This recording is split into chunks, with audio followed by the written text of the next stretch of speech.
start. Yeah. Yeah. Test, mic check, mic check 1, 2, 3. In the place to be. Lead level hacks or shit.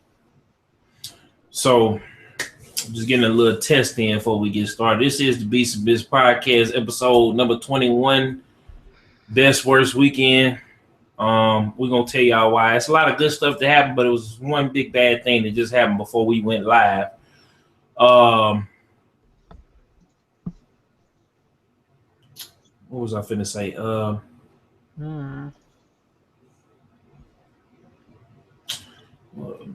Tyrese performing on the sub. No, forget that. Anyway, so what's been going on, Breezy? I know you're working on the game over there. Not much really. Yeah, you hard at work. So how far are we to the game till we get some trailer or something for the game? No comment. Oh, okay. We're still working on it, folks. It's coming. It's coming. So what's been, man? It's been a lot of stuff to get to. First thing I want to talk about is Fat's supposed to be here. So I think he might be moving and grooving. So if Fat jumps in later on, we'll get him in here. So Transformers Devastation. I want to talk about that because it's been all over the San Diego Comic-Con news feeds and all that, and they've been talking about it since E3. Platinum Games, Activision hooked up to make a new Transformers game, and in my opinion, I feel like this is going to be the best Transformers game yet. What you think about it, Breezy? The trailer was epic, but what you think about it? Yeah, I could pretty much co-sign that because Platinum they know how to do action combat. Yeah, and a lot of people I've been talking to kind of like iffy because they like the recent Transformers games, and the recent Transformers games are cool, but it's kind of just like the story wise was cool, but it was just literally you running, gunning, and then transforming and moving out when really the Transformers could run, jump, shoot, slice, hack, slash, all that stuff. So I think they blending all of this seamlessly. And then they did, Metal Gear Rise and Revengeance last year. So what was it, 2013? I forget. But anyway, yeah. Next thing that's going on, man, they got some trailers that dropped, some movie trailers that dropped. Batman versus Superman. Now I said I wasn't gonna watch this trailer, but I knew somebody was gonna spoil it for me, so I just said, you know what the heck? Let me go ahead on and watch it. So I watched it, and I felt good about it. Mm-hmm. And I actually feel like that this movie, Breezy, is I think it's what everybody been waiting for, but I think it's also a little bit more. So, like from what I seen, and what I witnessed was nothing short of epicness. So, man, it's to the way the trailer was put together, the scenes they showed some stuff, but they didn't show, everything. So I think it's gonna be better than Man of Steel or just as good. It's kind of hard to say. I'm just so hyped from just seeing Batman and Superman beat the hell out of each other in real life and not a cartoon or Injustice or whatever. But how you feel about it? It looked interesting, but it also looked a little. There were some scenes in the trailer that I was just like, man, like you got a scene in the trailer where Batman jumps on Superman and he falls through like some warehouse building thing, but I don't know, because that whole fight makes no sense to me, because obviously Superman would win. Well, if he got them kryptonite gauntlets though.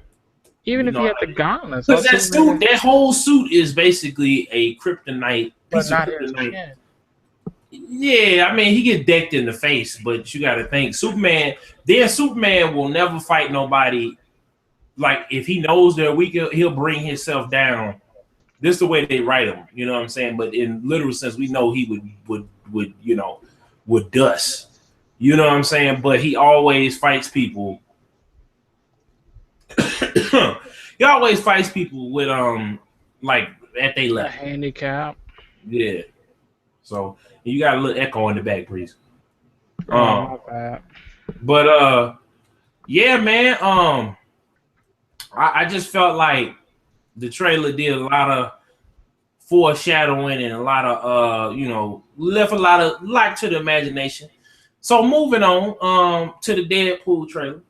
Deadpool trailer was awesome. I felt like Ryan Reynolds rap is back on the attack, and I think they've given him what he deserves. A proper movie, a proper send up to the character.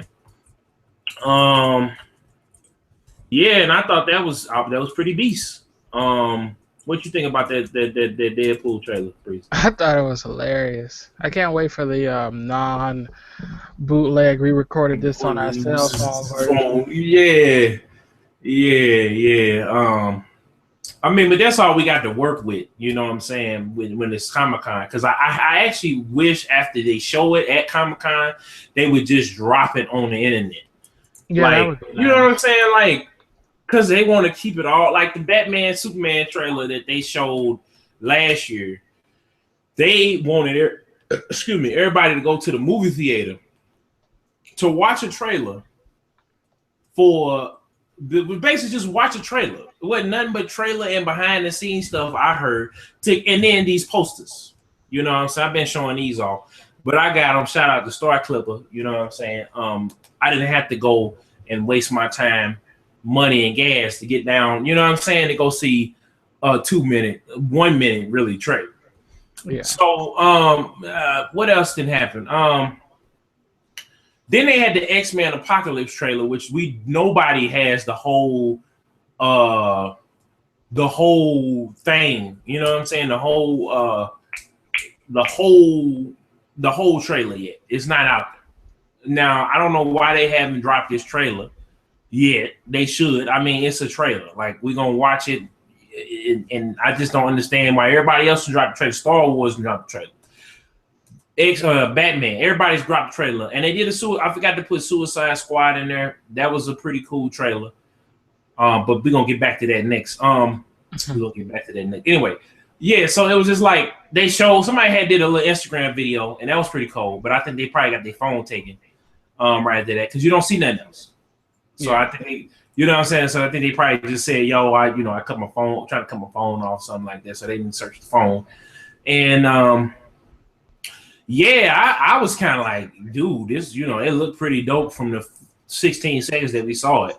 And I actually would want that I like these posters. I actually want the who is that? A new challenger has emerged. It's Fat. What's up, Fat? Not much, man. What's going on? He just came in. I'm like, who the hell is this? Who the fuck are you? So yeah, we were just talking about the X-Men Apocalypse trailer. Okay, hold on. Let me get my camera all turned on, and we'll get all sorted out here. And all right, so turn camera on. Oh, there I am. Oh my God. Hello, everybody. I do exist. I have been alive. My face is real. And yes, I got a lot sexier since the last time you saw me. Anyways, yeah. How's it hanging? Oh, it's all good. It's all good. What you over there drinking? Calico Jack. Calico Jack. It's like it's like Captain Morgan, only it's $9. Oh, okay. So it's cheap Captain Morgan. But it's the exact same shit. Like, a lot of people don't realize, like, this is the exact same fucking recipe as Captain Morgan. Tastes the exact same way. It's just $10 cheaper. Oh, okay. Because, like, most people, they think, like, Admiral Nelson, which is like... Admiral Nelson. Admiral Nelson's like, Captain Jack's retarded cousin. Or Morgan's retarded cousin, sorry. But Calico Jack is, it's like his twin brother. Oh, okay. Cheap. So, talking about the X-Men Apocalypse trailer. And I haven't seen it. Well, it's not that much to see. but Okay. you kind of came in like one of the characters.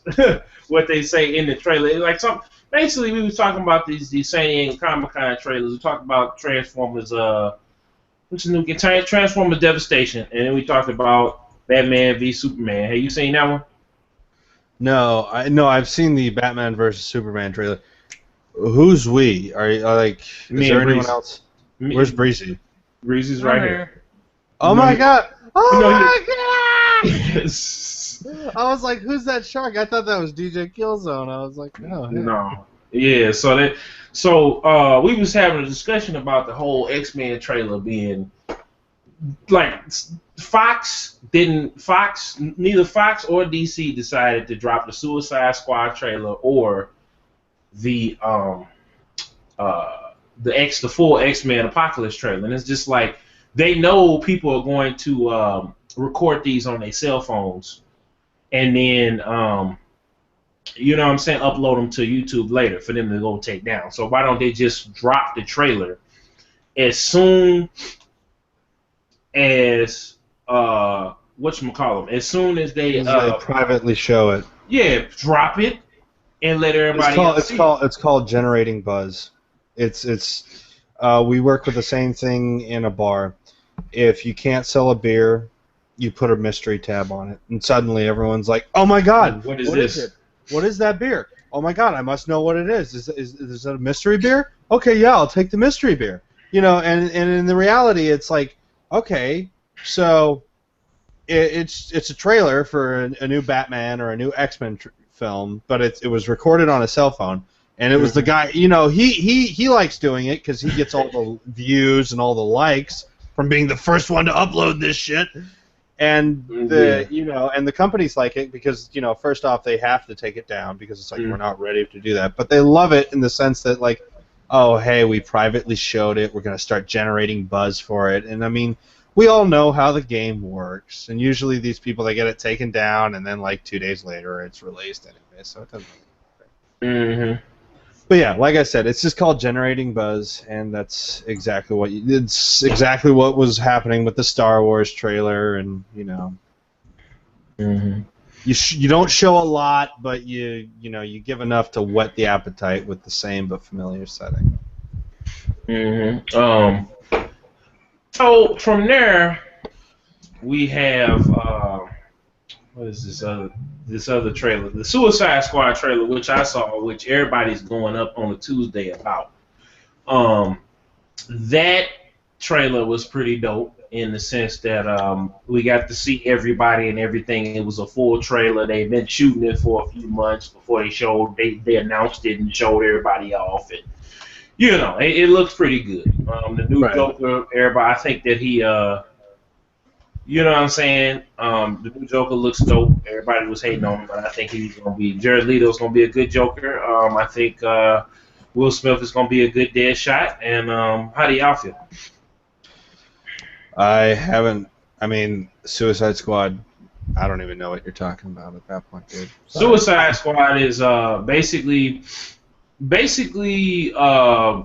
these group of convicts, which are supervillains, Harley Quinn, Deadshot, Killer Croc, a couple other dudes, and they get curated by this CIA agent, this thick, voluptuous, black woman named Amanda Waller, and she pretty much goes to these supervillains and say, "Hey, you know you got locked up by Batman and whoever else, and we're going to lighten your sentences if you go do all of these black ops missions for us." So either you do, and then they put these death collars on them. So if they try to go AWOL, they blow their heads off. So that's pretty much Suicide Squad. Now they did this recently, the Batman Assault on Arkham, and it looks like they might be doing the same thing because I did see Batman in the trailer. So I don't know how similar this movie is to that Batman Assault on Arkham, but we'll see. Yeah, but game or movie or what is this? This is a movie. This is another DC movie. It's right after Batman versus Superman, and it's gonna go into the next Superman or whatever. Justice League, Flash, whatever movie they're gonna make next is gonna go. Right. So, Breezy, how you feel about the Suicide Squad trailer? You see the Suicide Squad trailer? Yeah, I watched it. It was a trailer. So let me ask y'all something. Is it stupid or is it stupid that Capcom comes out and announces that Ken is coming back to Street Fighter V? Like he should be in there already. Now I didn't hear any rumors that he wouldn't be in there. Yeah, but they announced him like, oh, Ken is coming back. Oh, I think it's because of the redesign his character got. What he looks like he did in the movie before he actually put his gi on. Like, there's no redesign for real, other than the fact that he ain't strapped his gi all the way up. That's it. I mean, he got a black T-shirt on and the red and the gi and like they killing me with this. Like now, my dude, what's not Guile, but his Charlie, yeah, Charlie coming back. That was a bombshell because everybody thought Charlie was dead, but he was dead, and then he ended up getting an upgrade by Bison. The other dudes from Street Fighter Alpha and Street Fighter 3 and everything, them coming back was a shocker because they previously said that they would never come back because nobody liked them character. But they keep putting these trailers out, and they have not put out like a brand spanking new character. And they keep putting them out like they brand spanking new characters. And I was pumped up about the whole Street Fighter 4 game, but I'm kind of just like, yeah. Why are they doing this? Like the way they're marketing it, like this is like we've never seen Street Fighter ever before. Because they want to let the fans know, hey, we got a new Street Fighter out. Check out. No, but everybody knows. But look, everybody knows it's gonna be on PS4 and only on PS4 and PC. So it's like only people that know that are the people who go to GameStop and watch E3. Yeah. So you basically saying that they think that everybody is stupid because the rest of the people. Okay, I just want to point this out. Okay, I'm sorry to interrupt the show and like take it on a wild, like off the rails tangent. But y'all know I'm an avid Final Fantasy fan. Why the fuck wasn't I on the show where we'd had the announcement of the Final Fantasy VII remake? Oh, well, yeah, well, I was on Skype. That's where you put me. I was on Skype and I didn't see you. That's why I asked you earlier, Fat, when you were invisible. I don't give a shit. Okay, back to the point. The fans are just ignorant of knowing, because like they don't look casual people keep up with that. We the only ones keep up with that. And then if you think about what they did, I mean, they had Street Fighter V trending for like a full 6 hours a few days ago. It was one of the top. That's so stupid. Like, he's supposed to come. Trending on Twitter worldwide, and people are like, "What's this Street Fighter V thing?" Click. Oh, video games. So you mean it kind of perplexes me because it's like, dog, you should already know this. But anyway, what was I getting ready to say? Yeah. So we had in hip hop news this week. Tyga album went triple-double styrofoam, and I stole that from the homeboy DJ Academic. Shout out to him. Yeah, his album basically sold 2,100 copies after being on Spotify for a whole week. Nobody was talking about the album, and then it only sold that much. Now Tyga's independent. So that means he makes 95% off of the album. So he made probably a cool $175,000 off of that album. He's still promoting it. But at this point, the only people really care about Tyga or are fan. I like Tyga music. I'm not gonna sit up here. I'm not gonna try to make it seem like I'm hating on him, but it's kind of like he having a bad week. You know what I'm saying? First that comes out, then some transgender chick comes out and says he was sending her, he was sending some new photographs to him, or I don't know if it's him or her or whatever she identifies herself with, but it was a she. She identifies herself as she, so we're gonna give her that respect.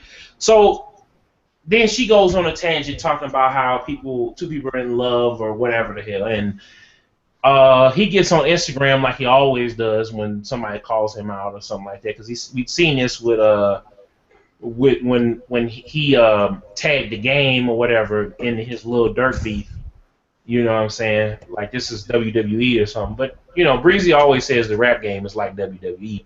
It is. So do we stop liking Tyga because his music may not be up to par anymore, or that he's fooling around with a transgender woman while dating a 17-year-old, about to be 18-year-old girl? Do we stop dealing? Why do you think people are dragging him through the mud because his music sucks?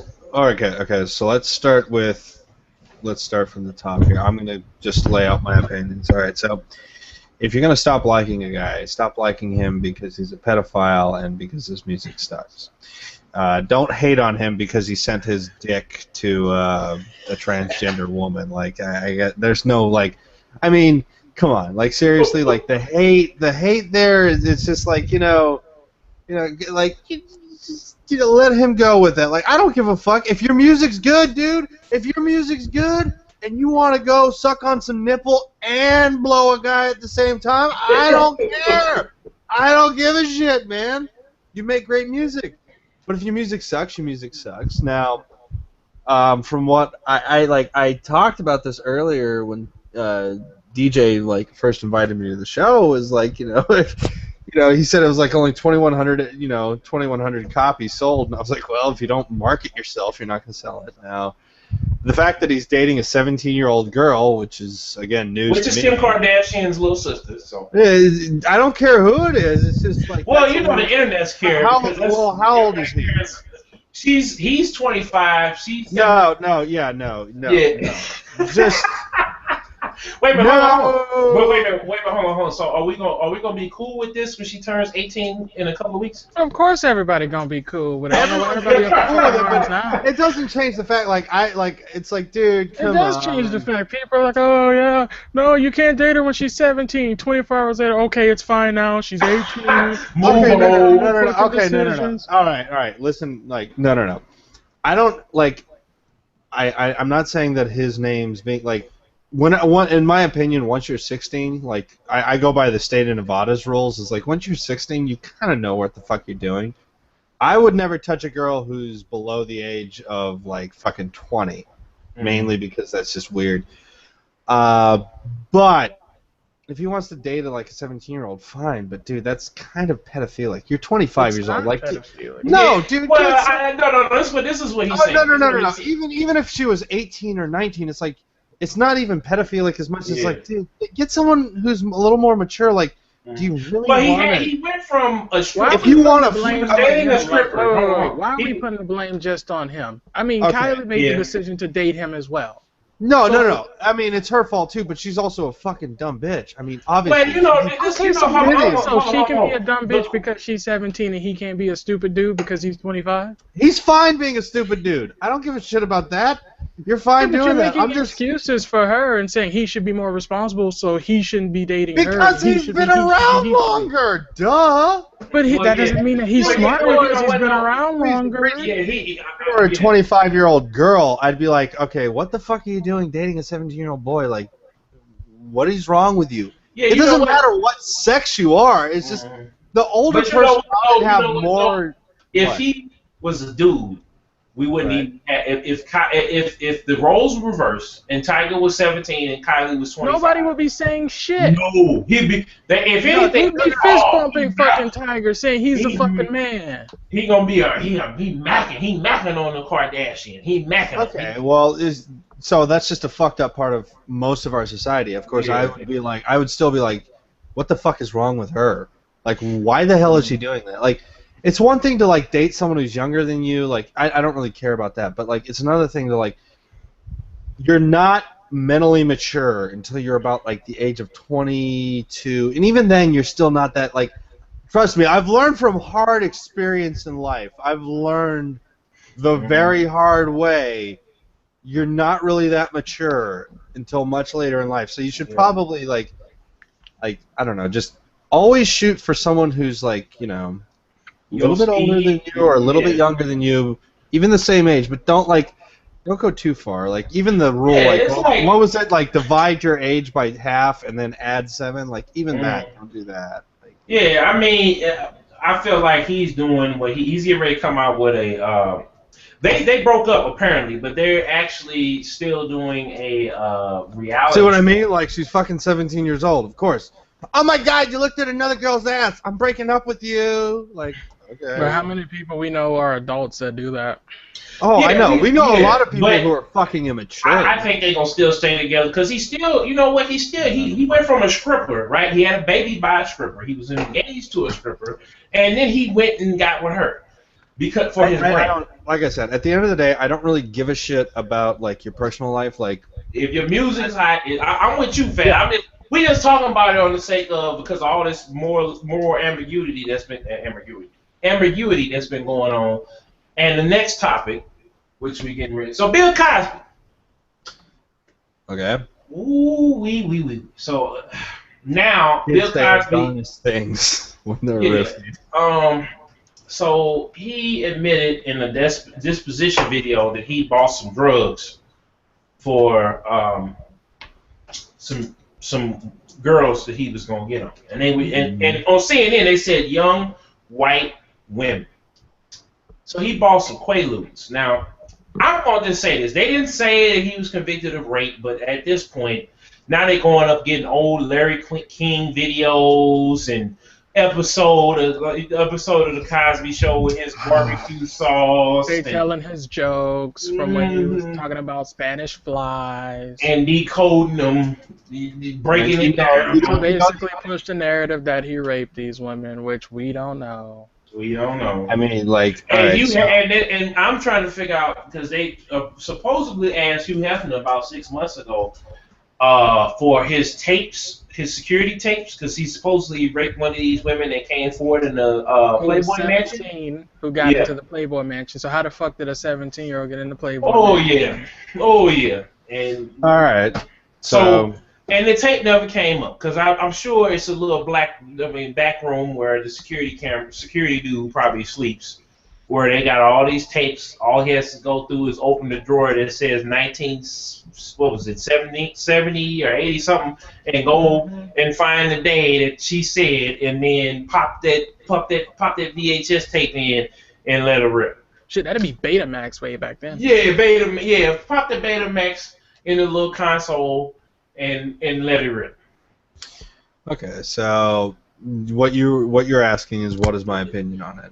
What's your opinion? Because I'm at the point where I at first I was just like, you know what? Okay, so from my understanding of it, okay, is that he lied about the incident in the first place. Like, he initially lied, like, I've never bought Quaaludes, I've never done that. That's what he initially did.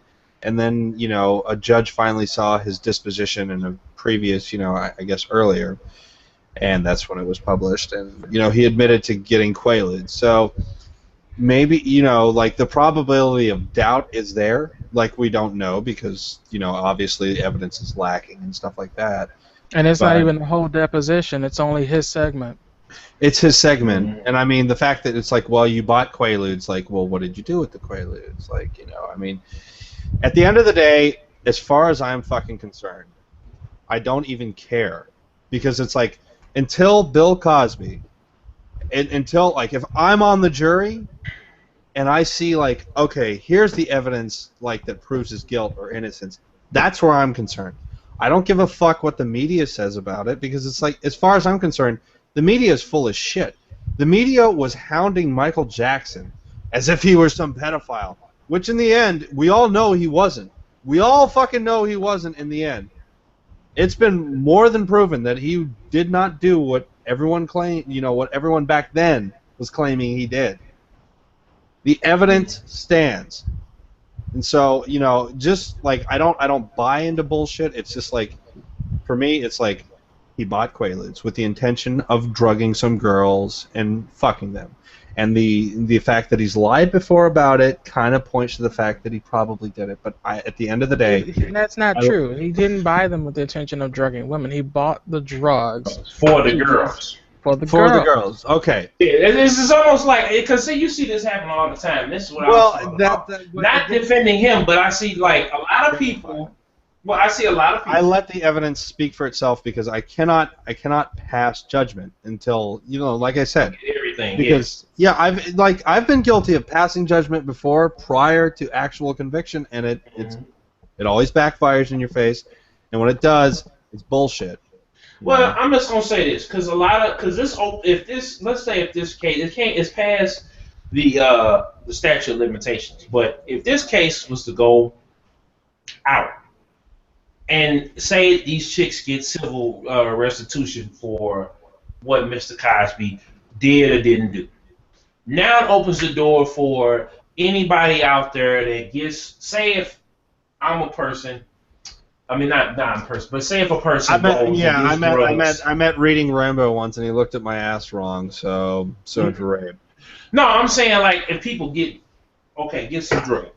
Excuse me. So if people get drugs, whether it be prescription, illegal, and the person says I want some drugs, and the idiot, instead of telling that person to get their own paraphernalia, goes and gets some drugs and get some weed or whatever, then they can go back and say, okay, he drugged me. You see, that's the thing. That's exactly where, like I said. That's what I'm talking about. Take Bill Cosby out of it. You don't need to take Bill Cosby or anyone out of it. You just need to look at the reality. It's like if he bought drugs for the girls and they just wanted to have fun, that's on them. You need to understand, like, part of the problem is that, like, the way we identify rape these days in some instances, I mean, even though it's not legally on the books, this is how many people tend to try and identify rape, is that if you're blacked out because, you drank too much or something, if you just don't know what's going on, that's rape. And it's like, no. If you were blacked out, drunk, passed out, and saying no or something like that, or like you were blacked out, passed out, drunk, and someone tried to take advantage, that's a different story. But if you were like, if you were just blacked out and you didn't know what the fuck was going on because you were high out of your kite, that's not rape, unfortunately.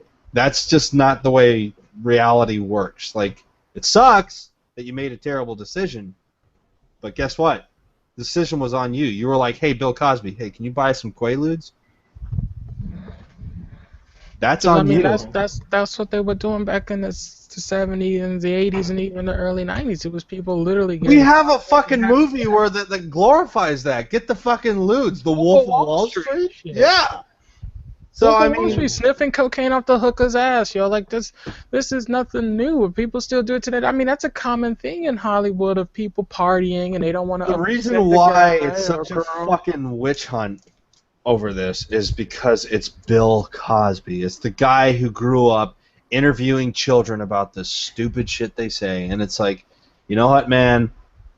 Even Mr. Rogers, like, a lot of people don't fucking know this because Mr. Rogers is from Pittsburgh and no one gives a shit about Pittsburgh, but even Mr. Rogers had fucking tattoos. That's why he wore sweaters whenever he did the show, because he had friggin' tattoos from when he was in the Navy. Mm-hmm. Like, everyone has dirt, everyone does shit, who gives a fuck? And all of this was known since 2005. I think this is a character assassination.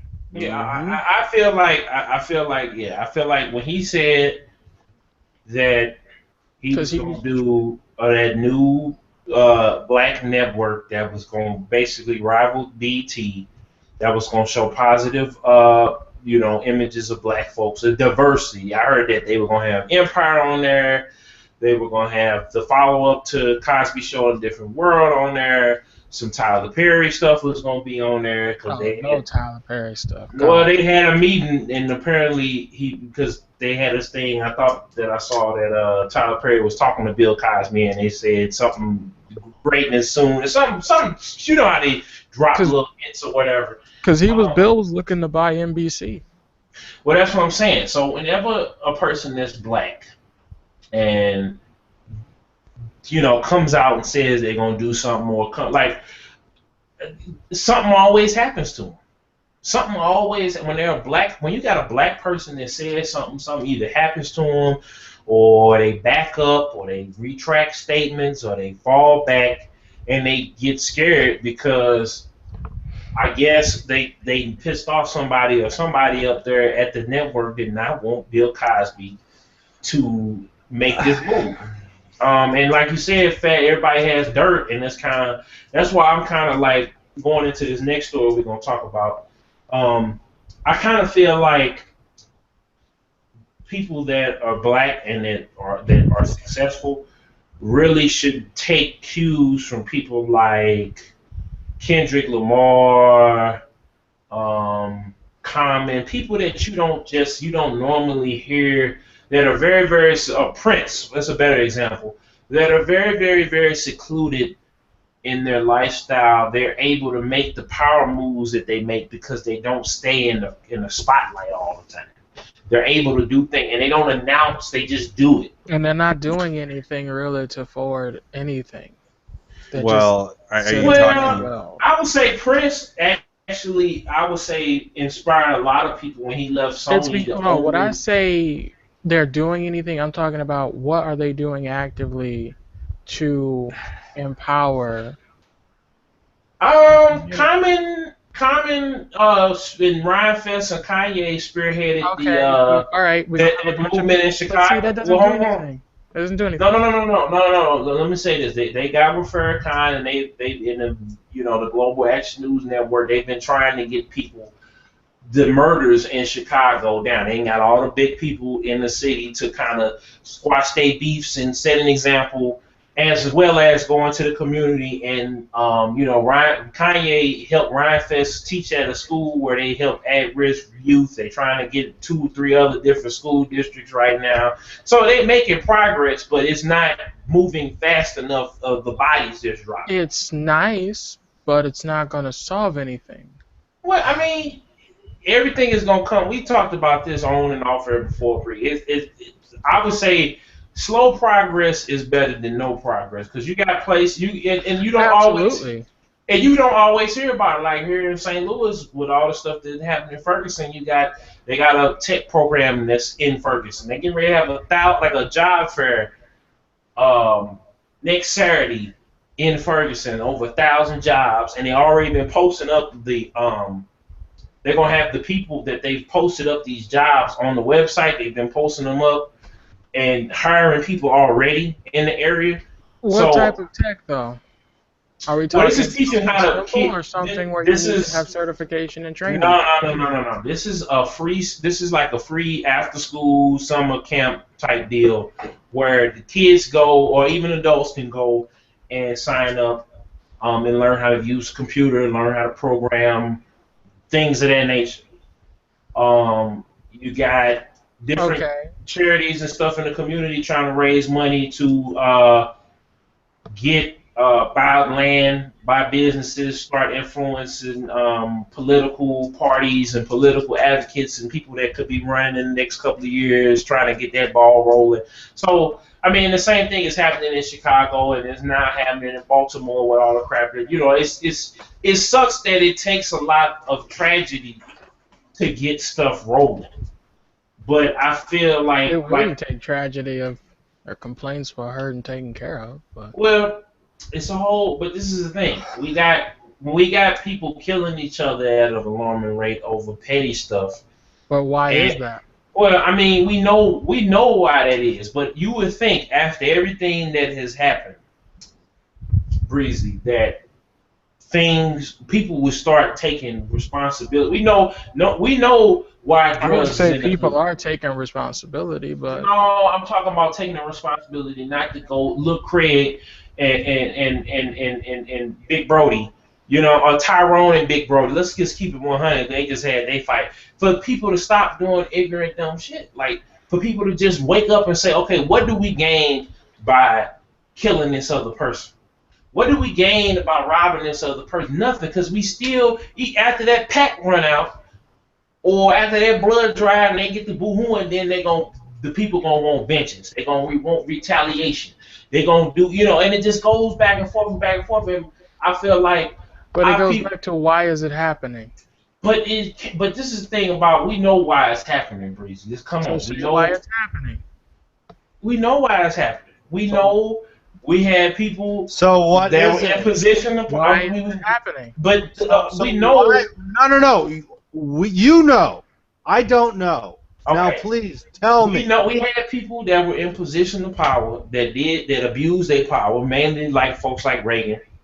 You know what I'm saying? Who mismanaged, misused their power. Cops have been fucking beating on blacks since the 50s. Now tell me.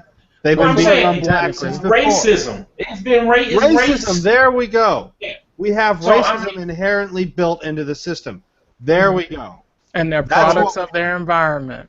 Okay, but see, the thing about it is, we have to start as black folks, and as all people.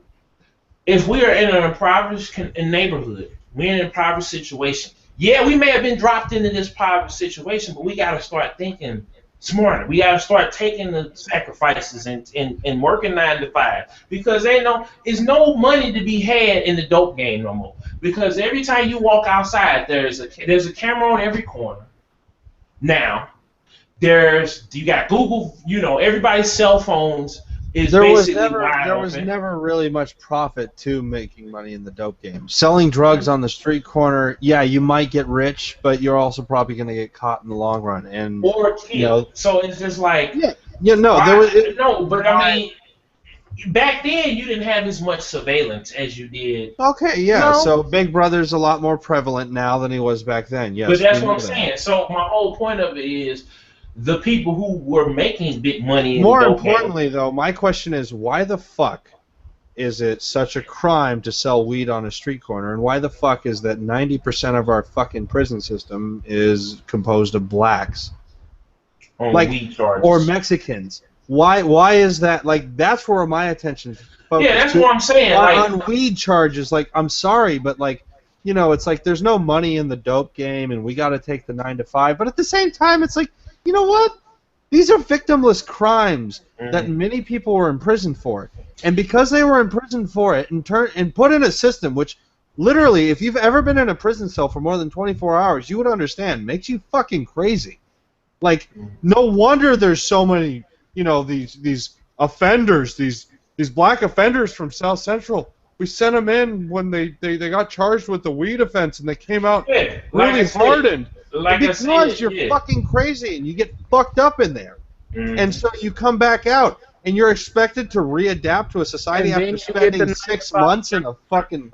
Wait. And let's take it another step further. Then you get the 9 to 5 job, doing the right thing. Then you get pulled over because you're profiled. Now they want to search your car because you had a previous drug offense. Now they're going to take you in because you were upset because they brought up your previous drug offense. Now you just lost your job. Now your license is revoked. Thus putting you back where you didn't want to be. I mean, it's not even a fact that you can't get a decent 9 to 5. It's the fact that you can't even get a 9 to 5 these days if you get a charge. If you go to jail, let's put it in layman's terms. Not if you like go to prison or if you're charged in the end. Even if you get arrested, because in this country the law states that if you get arrested, you still have to say, yes, I was arrested for this crime at this point in my life, because even if it's expunged, it's still on your record. We all know it's there. And so you're telling me that a fucking black man or a white man or any kid who was pulled over for smoking a little bit of weed, and unfortunately it is a lot of minorities. White people are a lot more likely to get away with it than blacks or Mexicans or Asian. Yeah. Exactly. So my thing is this. For the folks that have not, we have to start trying to fight the reform and the laws and stuff like that to every state is legalized weed. Because then once every state is legalized weed, we can work on. I will stop when every victimless crime is no longer a crime. Exactly. So that's what I'm saying. But in the meanwhile, we got people that are young and impressionable that are looking at this. And the reason why, because I'm not one of the people that thinks that the system is bad. The system works for whoever participates and plays the game. Well, so you got a lot of young people out here. Systems I will say this. Hold on. I'm saying this. It's like if you don't play the game, you cannot complain about winning or losing. And you got to play. I'm not just talking about voting. You got to, like I said, there shouldn't be a game in the first place. Well, I mean, but this is democracy. This is the land of the free. Democracy does not mean it's a game. Okay, well, the point that I'm saying is it's all about business. First of all, we got business that influences the economy, which the economy influences the government. So it's a series of checks and balances that everything coincides with each other. So now you add that with the racism, where you got people that are sitting in all different. I'm not just saying it in position of power, but all different places. That you know what I'm saying. You got to look at. I'm saying like in the prison system, you got people doing living wage work for big companies, and then you got they're not making living wage work in prison. Exactly. Hold on. So then you got people overseas that are not doing it. So then you got basically now there is an even more of a push to do the wrong thing because a lot of people have to go and work at Mickey D's, Walmart, Target, all the demeaning jobs, or they have to go to school, incur a whole bunch of debt unless they can play it where they don't get as much debt. You know what I'm saying? They try to they try to do as best as they can coming up so that they can get scholarships and do X, Y, and Z or blah, blah, blah, and stay out of trouble long enough to go to college. And then hopefully, if they didn't incur a whole bunch of debt, they can go and they might be able to go get a job if there are ones available. Okay, so first off, let me just stop you right there because you're trying to tackle about 30. No. No. Let me go.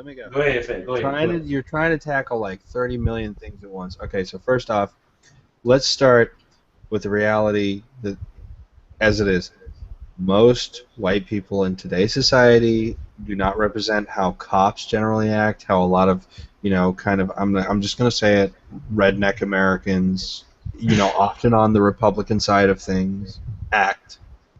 The Donald Trumps and everything are not like that. Secondly, you should not have to conform to a fucking system in the hopes that you won't get busted, that you won't end up in jail, that you'll be able to go to college. Like, no. Mm-hmm. Okay, here's what should be happening. What should be happening is education should be a lot more prevalent, not testing. Testing doesn't work because, as we've all found out, the way a state gets more funding is it's just like, all right, so we're going to change our testing grades for blacks, for whites, for Asians. That way, whenever like a black scores really low compared to a white guy, it still looks really good compared to the rest of the black population. It's like, no. And let me do that too. The way they got their testing from was from Nazi Germany when they were testing the Jews. Exactly. Like, do not fucking use the kind of that like use it to gauge where your students might be, but don't use that as an actual barometer for measurement of intelligence or anything like that. Mm-hmm. Next up is rather than just giving out welfare and giving out things like that into these communities and pumping it full of that, instead pump into the infrastructure of the actual community. Mm-hmm. Pump into the okay, you want to start a small business, let's loan you money, let's let you do that. I mean, it might not work, it'll probably fail, like most businesses fail, most restaurants fail. That's just the reality of the world. You start with a business model, they usually fail. It's natural selection of the business market. That's how it works. Mm-hmm. But only the strong by survive, pumping infrastructure into a society, look at how infrastructure is pumped into, say, downtown Los Angeles, or infrastructure is pumped into downtown Pittsburgh or anything like that. There's a lot of economy flowing out of there. But if you go to, say, Marquise Rocks out here, there's nothing being pumped in there. It's all like mom and pop shops. They started this by themselves, which is noble. It's great. But because that infrastructure wasn't pumped in there, nobody has money to pay for those mom and pop places, and then they go under. Yeah, so basically obviously if you start trying to open a grocery mart next to, say, a Walmart or an Aldi's, you're going to die. Mm-hmm. But another thing is stop making victimless crimes a crime. Stop with the 1, 2, 3. Like, stop being so fucking harsh on crime. Do you know? Okay, go ahead, Alex. I mean, just stop. Just stop with that, because you know what? And I'm gonna bring it back to what we were saying, because we talked about this a lot. So what I'm saying is the people who have made it, who are on the upper echelon, the people like I just made mention of, the princes, not even just in entertainment, like the guy, what's the name? The guy that made Super Soaker. He's a black guy. Yeah, they actually stole his patents from him, and he had to sue to get. Oh yeah, but he got him back. So that's justice was served. Yeah, but another thing is, like, you shouldn't also have to be silent about your ideas just because. Yeah, but I mean, black. but it's not even about that, because I see even when you tell people ideas, and this is just in life. Yeah, I find that whenever more you say times something that people don't agree with, they tend to punch you in the face. Oh no! I'm talking about when you getting ready, like what we doing here with the Beatz and Bitz thing. Like I've been trying to keep it very, very under wraps, because Breezy gave me the idea on where we should go, the direction that we should go in, and I'm gonna be doing most of the heavy lifting because Breezy is working on his game. He's giving me the I would say Breezy kind of put the battery back in my back to even do this, what we doing here, podcast, and talking about games, talking about entertainment, all this other stuff, talking about world issues, because we are going to keep it real on Beats and Bitz podcast and what we about to do next. But I find when you just do something, I'm not saying about being silent or being scared or being afraid of your enemies coming out after you, but I find the less talk and the more that you just do, people are going to gravitate towards it, and people are going to support it, because you don't have to keep selling it to them. Like I find that more people watch. So what you're saying is what we should do in this podcast is link Shia LaBeouf's, just do it. Well, not just saying just do it, but it's just like if I tell you. Do it. It's kind of like how these cats are putting out these albums and building up the market. You know what I'm saying? It's like when somebody comes in with a business, like like you were talking about the restaurants. Like it's several restaurants that have came into the community, and when nobody knew what they were, those tend to be the most successful, because there was no expectation set. Also, they just showed up. They had a solid business plan. They figured out the need of that market. They figured out, okay, there isn't as a person who works in this industry, because this is what's putting me through college. No, that's not the case. No. With the restaurant, the problem is like, if you just because you have you could have a really good product. Like, don't get me wrong, I've seen restaurants that have gone under in Pittsburgh because they were located at the wrong place at the wrong time, mainly up on Penn Avenue when a lot of construction was going on and no one could access it. Yeah. Well, during that time, a few businesses were around that were they had beautiful food. It was excellent. I mean, out of this world. It was out of this world, authentic Indian food. It was authentic. It was straight, literally, motherfuckers picked India up and put it in their restaurant. It went under, mainly because it's a lot of people don't know what it is, so demand's not that high for it. It's located in the wrong place. The problem with that is it assumes that you're in the right spot at the right time. Yeah, and you got to be able to gauge that, and then you'll never know. Really, you got to. You'll never know. So that's my thing is, but still, there's a reason why people who apply for a loan at a bank to open a restaurant never fucking get that loan. Usually, is because restaurants are some of the riskiest fucking investments ever. They could go wrong in a second. Someone gets food poisoning, your fucking restaurant's done. It's done. It's over. So. Pretty much. But I'm just saying, even still, when you the thing about it is a lot of things, and I feel like in life, a lot of people want to don't do it because they listen to outside entities, and then when they oversell it, like if I was to say, okay, oversell this podcast or oversell my mixtape, if I like right now, I'm in the process of getting ready to put another mixtape together. Now, it's been several months since I put one out, and I kind of was on the verge of not putting one out because I kind of got bored with it, and I wanted to focus more on the podcast, and I felt like the hundreds of thousands of views and plays that I got across YouTube and SoundCloud wasn't really adding up. So I was like, you know what? I wanted to redo this concept, do it later. But what I was just, I had got so much good content and so many artists that are trying to come out now, and I get on Facebook and Twitter and all, and people from my city and other places complain that there's no outlet that's going to elevate them to the next level. And I just say, hey, I'm sending this music to podcasts. I'm tweeting it to the label. I'm helping you get to a different place in your career. It's not charging you a thing. I'm not charging you a thing. This is gonna change after this mixtape. After I drop this one, people gonna have to pay to play because I didn't help a lot of folks in my city out.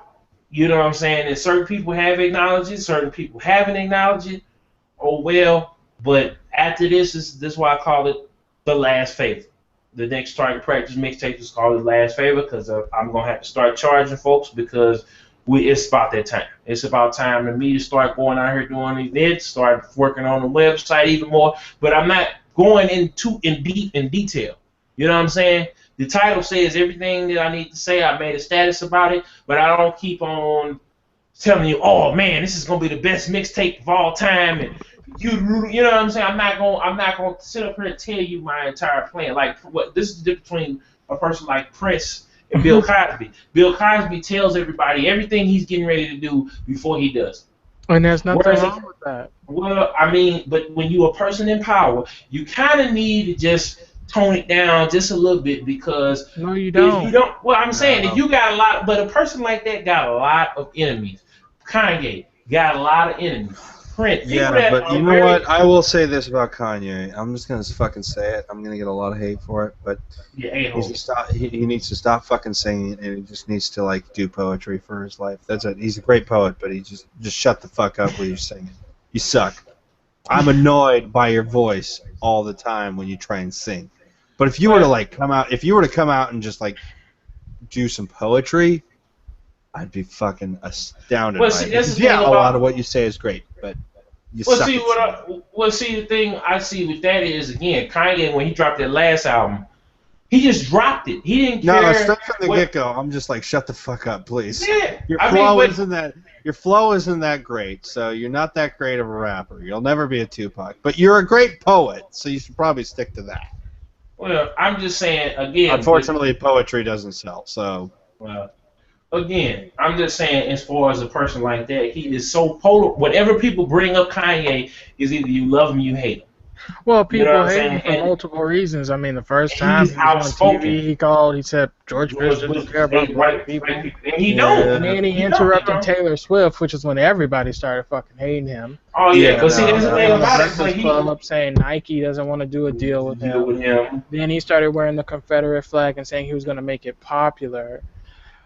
I mean, when you think about what Kanye has tried to do in the political sense, he always makes an ass out of himself. But see, the thing about it is, I would say this: Kanye foreshadowed everything that has happened. He knew. I wouldn't even go that far. I wouldn't go that far. I'm gonna say this: he knew every time he did something. Like he didn't know the political climate. No, he certainly did not. But I'm saying he was aware. I don't think he knew the inner workings of it, but he was aware. He was trying to make the okay. So let's. He was trying to get people to think about it. That's what let's backtrack. He was trying to make the Confederate flag popular, which it's no longer popular for a good reason because it had nothing to do with Kanye. Unfortunately, it had to do. Yeah, it had to do with a racist fucking crime, which unfortunately happened. The whole Confederate flag in and of itself is racist. It's just exactly. No, a lot of people don't realize it, but the Confederate flag is from that was actually a rebirth of Civil War era. Let us keep our slaves. That was reintroduced during the 1960s because a lot of Jim Crow law advocates didn't fucking like the idea that, you know, segregation was getting ready to happen. Yeah. So, but what I was trying to get at is still, I feel like people who are visionaries, who have a lot of power, money, and influence and capital, should not come out. Can I say something? No. I want to say this. This. I hear what you're saying, but what you're saying, I feel, is wrong, and I'm gonna tell you why. We have visionaries. Rihanna have one of the best albums this year. No. We have visionaries all the time. White visionaries. Steve Jobs, Elon Musk, Bill Gates. Holy shit, Tor Davis is online for the first time in 8 years. All these people, right? Nobody's running to tear them down and make them not be able to do things and bringing up things that they settled years ago in court. But when you have anybody of any type of ethnicity, specifically we'll say black for this conversation. I've been saying black people. They get torn down. Now, we shouldn't even have a situation in this country where if a person who is black is trying to promote some type of new network, radio station, community thing, a bank, because there was a guy in Chicago who was going to open up the first black bank, and then the feds came after him in a heartbeat and actually threw him in jail for a short time. I was listening to him talk not too long ago. These issues shouldn't be happening whatsoever. They shouldn't be. And it's been a repeating thing in this country. Even when Dr. King had a dream, they shot him. When Marcus Garvey from the Black Panthers tried organizing everybody in the community and have some type of economic wealth and build jobs and hospitals and schools to get a proper education going because they saw the way it was going, he got shot. When Malcolm X said some good shit, he got shot. When Minister Farrakhan was doing what he was doing, they pretty much said, we gonna kill you eventually, and so he fled to Africa. So this is a situation we're in.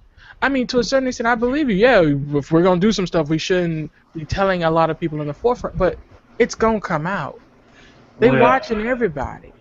Well, like I said, and I just feel like if you're going to do something, that's the situation. Nintendo yet? Well, we're going to talk about that next. Now, we're going to talk about that next. Nintendo. We're going to talk about that next. Because I was waiting for you. Let's continue because we're on to some deep philosophical shit. I'm on my 9th glass of rum. We are going on an adventure tonight, my friends. Oh, so I just feel like the people who have, I've been saying, you got to move. You know, like Raekwon said a long time ago, real G's move in silence. No, that was Tupac. Tupac said, real G's move in silence. So I feel like when people, I thought Tupac said, "Feel me." Like no, he always said real that. G's move in silence. Yeah, I'm saying. Even those who move in silence have those who potentially will reveal their plans. It's not we need to be quiet, as we need more solidarity, and we need to stand next to those of us who managed to slip through the cracks. I'm gonna say this. I mean, let's hold on. Look at this whole Bill Cosby situation. When it first happened, all of Black Twitter and Black America was like, nah, he ain't do that, he fine. Then we get a deposition leak, and the media has turned it into, he did it. Now everybody, I can't believe Bill Cosby did this. I know, oh, Lord, rest my heart. Ain't nobody talking about forgiving Bill Cosby. Ain't nobody talking about they gonna pray for Bill Cosby. But you get some dude who goes in the church in South Carolina and blows away 9 people. We talking about forgiveness. He mentally ill. Like, come on, son. Like, enough of this bullshit. We have to stop. Have y'all ever actually seen this, like, it was like a little documentary Bill Cosby actually did back in like the 60s or 70s. I want to point this out. This is back when he had an afro and he looked young. Like, this was a long time ago. But what he did was he observed young black boys, like in terms of like their artwork and everything. Like, they were asked to draw a white man, and then they were asked to draw like themselves, a black man, and like the fucking black man looked like a monster. It was weird, but he was showing like how black people how we had a low self-esteem, because of the situations that we in. Yeah. And I'm just gonna say this: it's gonna take more people before something happens. I've been saying in my whole life, I had people who had came to me. Different situations. I'm not gonna get into specifics, but this was matters of life and death. And they came to me and said, you know what, Killzown, I don't know what I'm gonna do. I'm pissed off. I'm frustrated. I'm like, dog, you need to think about everything you getting ready to do before you go do. Like literally, I would see it, or I would see it, and I'd be like, dog, what's going on? What you getting ready to do? What? Get your mind right. You need to go sit down. You need to go chill. You know what I'm saying? And you need to get away from whatever that you get thinking about doing.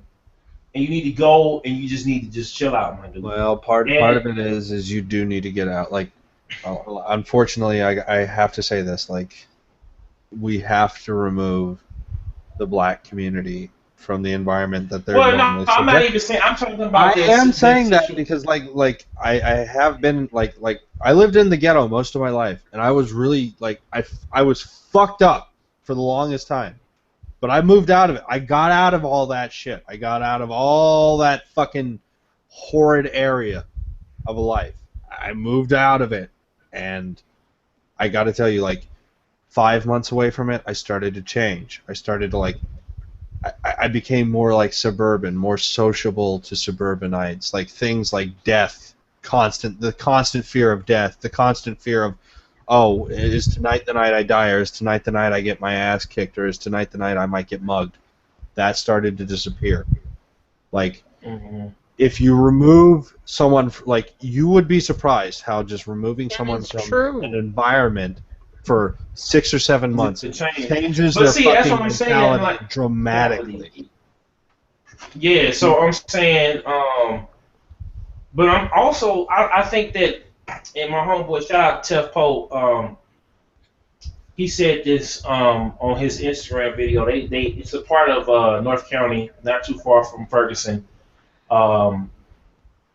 It's called The Circle, and it pretty much bridges Ferguson, Riverview, Bell Fountain neighbors. It's basically the meeting point, Walnut Park, for all of the edges of North County. All the different subdivisions in this one part of North County, because then you got that area, Ferguson, Florissant, Riverview Gardens, and then you got St. Anne, and then the further west you go, it gets better and more suburbanized and more stuff. But they, for 4th of July, cut the fountains on. Now, growing up, I would see the fountains were a beautification thing that was set in the hood, well, not the hood, in the neighborhood, in this neighborhood. And they would have different jets for different times. They would plant the shrubbery. All the businesses at the time that, growing up that were in this area, there was a National, there was there were multiple Chinese restaurants, different black-owned businesses, a black-owned, black-run National Bank that was there when that National Bank was a thing before it turned into, I think, Us Bank. Or got bought out by Us Bank or whatever was the other bank that's out there. But anyway, in this area, it was a lot of people who were they were the neighborhood was gentrified, basically. Desegregated. Black folks came in, they had a lot of money, a lot of jobs. But because of racism and the classism in the community, the property values went down because black folks moved into it. And then the municipality started making all these different laws and stuff like that. So they stopped really upkeeping North County. North County has went down over the last 30 years because of classism and racism. So Tef pointed out to me, if we start beautifying the neighborhood, if we take all of the broken down, condemned houses, condemned houses, if we take all that stuff out, we repave the roads, we start getting better. So we start putting more bills like what Florissant put on there and Ferguson put on their ballot for I think about 12 the sum to a tune about $13 million for the school. It was a grant. It was a government grant. They put it on the ballot. Everybody voted for it.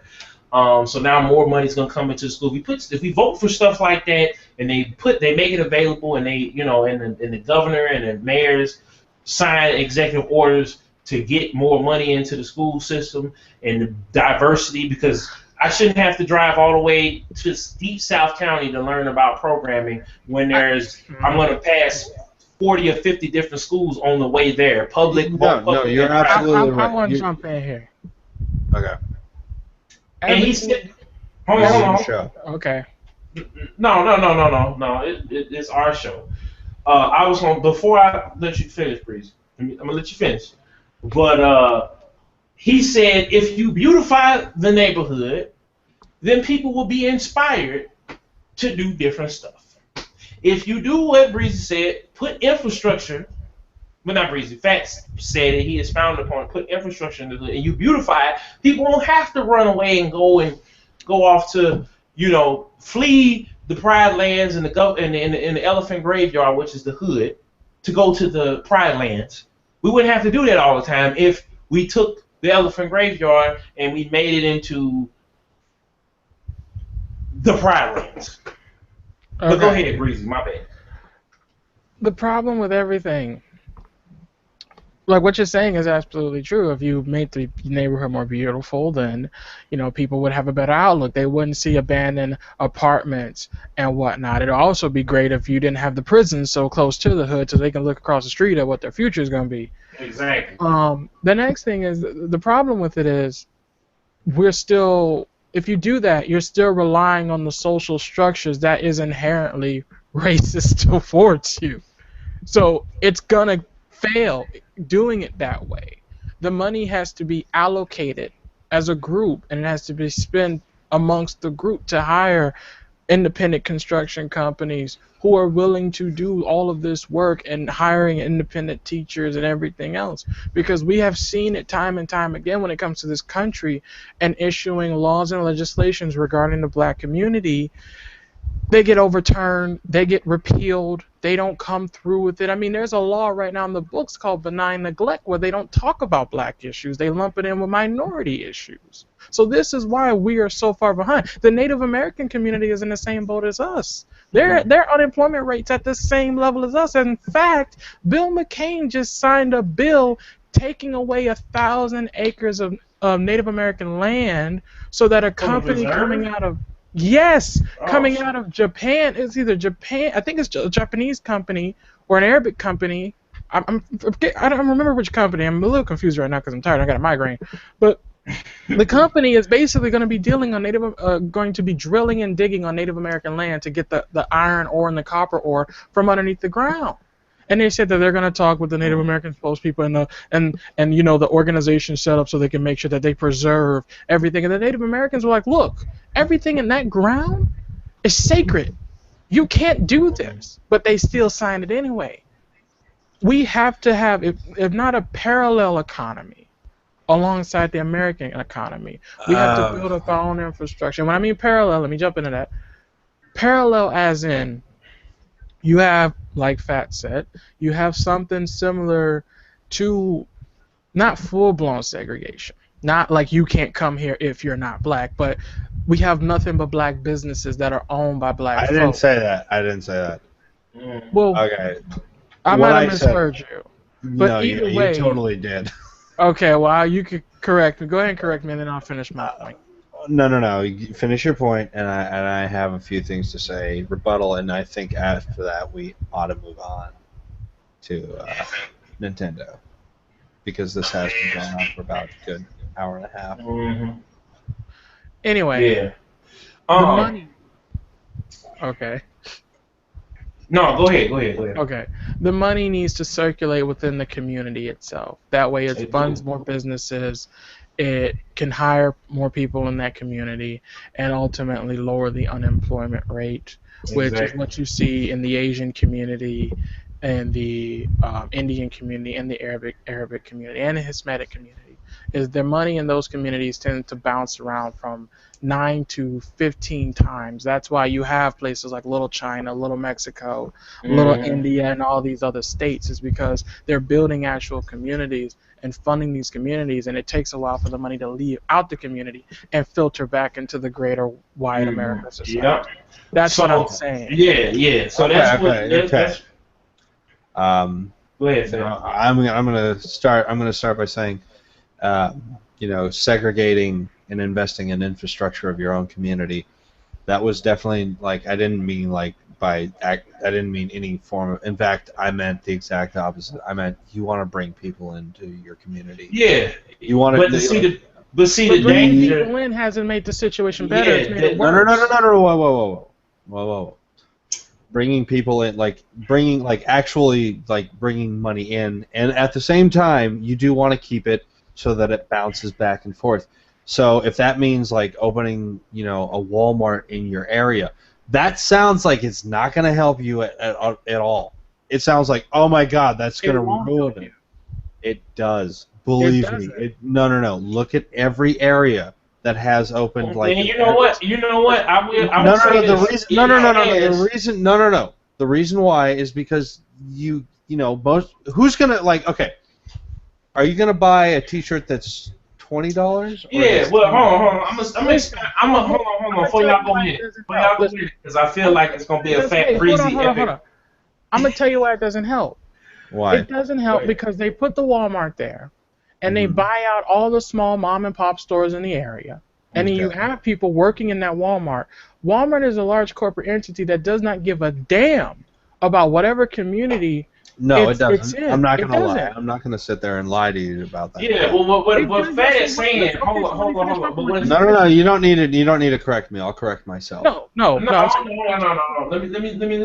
me say this, because I know what you're getting ready to say, Breezy. It's been air apparent, but I will say, I have noticed when they do open up a new Walmart, it may be Walmart, Sam's Club, whatever might be the big machine that we all know. The same thing with Mickey D's. But whenever they open up in an area, whenever those two or Home Depot opens up in an area, I notice that more businesses tend to follow. Now I'm gonna get hold on. Let me finish. So in Maplewood, we got a Walmart in Maplewood, right? Maplewood previously did not have a Walmart. They knocked down a lot of people's homes and apartment buildings and stuff to make way for all this big center there. Walmart, Sam's, Lowe's, GameStop, Qdoba, T-Mobile, all the a bunch of corporate conglomerates came in. So across the street from that, you then got Home Depot, you got Best Buy was already there. All those Best Buy, Target, Snooks, which is what's happening to the community surrounding it? The community surrounding it has started to build. There has been more that they had the security office because. Here, let me explain what happens. Yeah, go because I see the more you spend less money at the grocery store. You spend less money at the hardware store. You're able to fix things by yourself. You then have more money to spend on those special items. You have more money to spend on that dashiki you wanted. You have more money to spend on that rug you wanted. That's what happens when conglomerates tend to move in. Mm-hmm. I'm not saying that Walmart actually gives a shit about your problems or that Target community, but they end up no, they don't. They're there to make money. Yeah, that's it. That's all they're there to do. But they end up helping out the community because the money they do not. Okay, I'm gonna tell you what. Listen, when Walmart goes into an area, I said it from the very beginning. We know they buy out the small businesses. So they're gone. Mom and pop store that was in the community, been there 25 years, they can't compete, they're fucking gone. So then you get the other big companies that move in. You get the Targets, the Best Buys, the Circuit Cities. You get them, they come in. They're coming in because now there's more traffic coming in there. And it's not traffic from that community. It's traffic from another community coming in. So then they have to accommodate all these other people coming in and giving them other services that they can't get. Now, they might hire people out of the community because they need people in those stores. But what's going to happen is as the tax revenue starts to rise up, they're going to start to push that black community out. Now, that happened here. That is true. It happened here. In my own old city, I used to live in West Palm Beach, and we had a place right across West Palm Beach called Riviera. And you don't before need to, it was all black, yeah. but then a bunch of hotels moved in, and they started buying all the black homes and pushing all the black people out. And now we're all confined in this tiny area. And there's the park I used to play basketball in. Looks like a prison park. The basketball gates are 20 feet high now. Okay. Dang. So this is what happens. So you need buildings and businesses built from people within the community. Okay, so and I think you need corporate stores. But you create corporate when you hire people from the community to make Stop. Okay. So what I was trying to say about building infrastructure actually had very little to do with corporate conglomerates.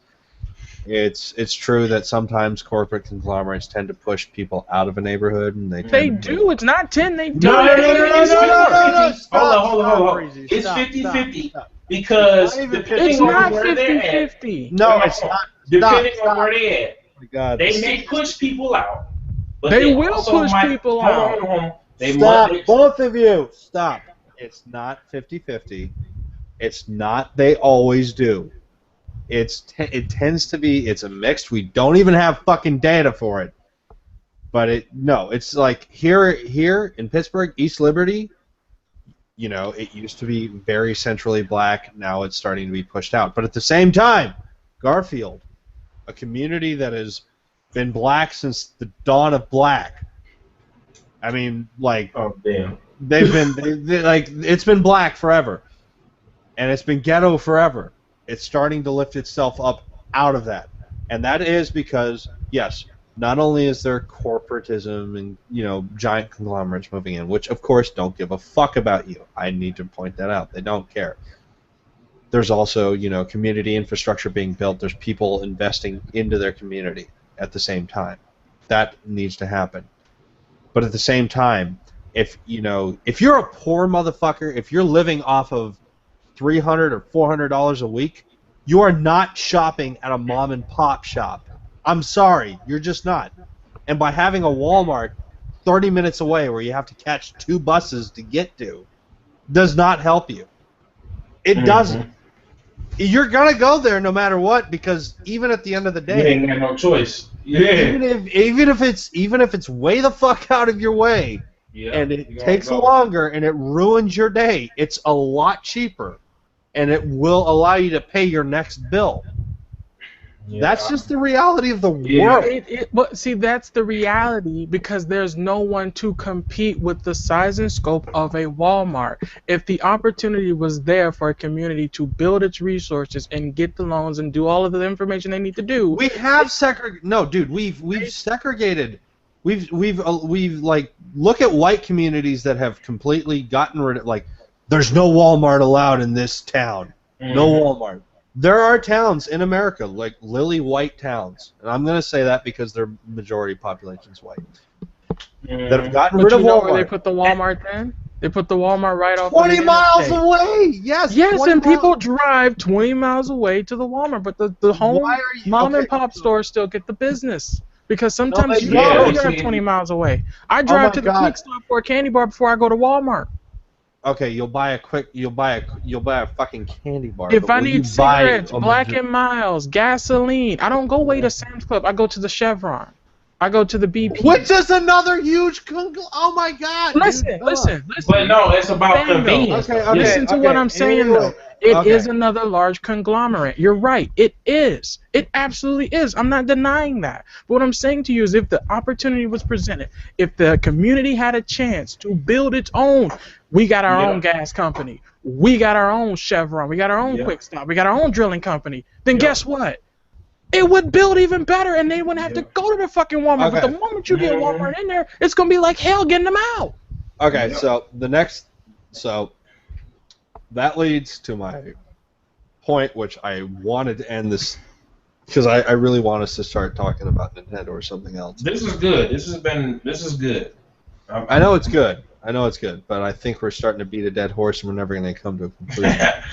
Go ahead, Fat. Here's all I wanted to say is, I just wanted to close it off with, you know what? There's one thing you can do, and that is vote. And I know you're going to say, no, that's bullshit. That's bullshit. But let me ask you something. When's the last time you voted not you, Breezy, or not you, DJ, not specifically you, but the general populace.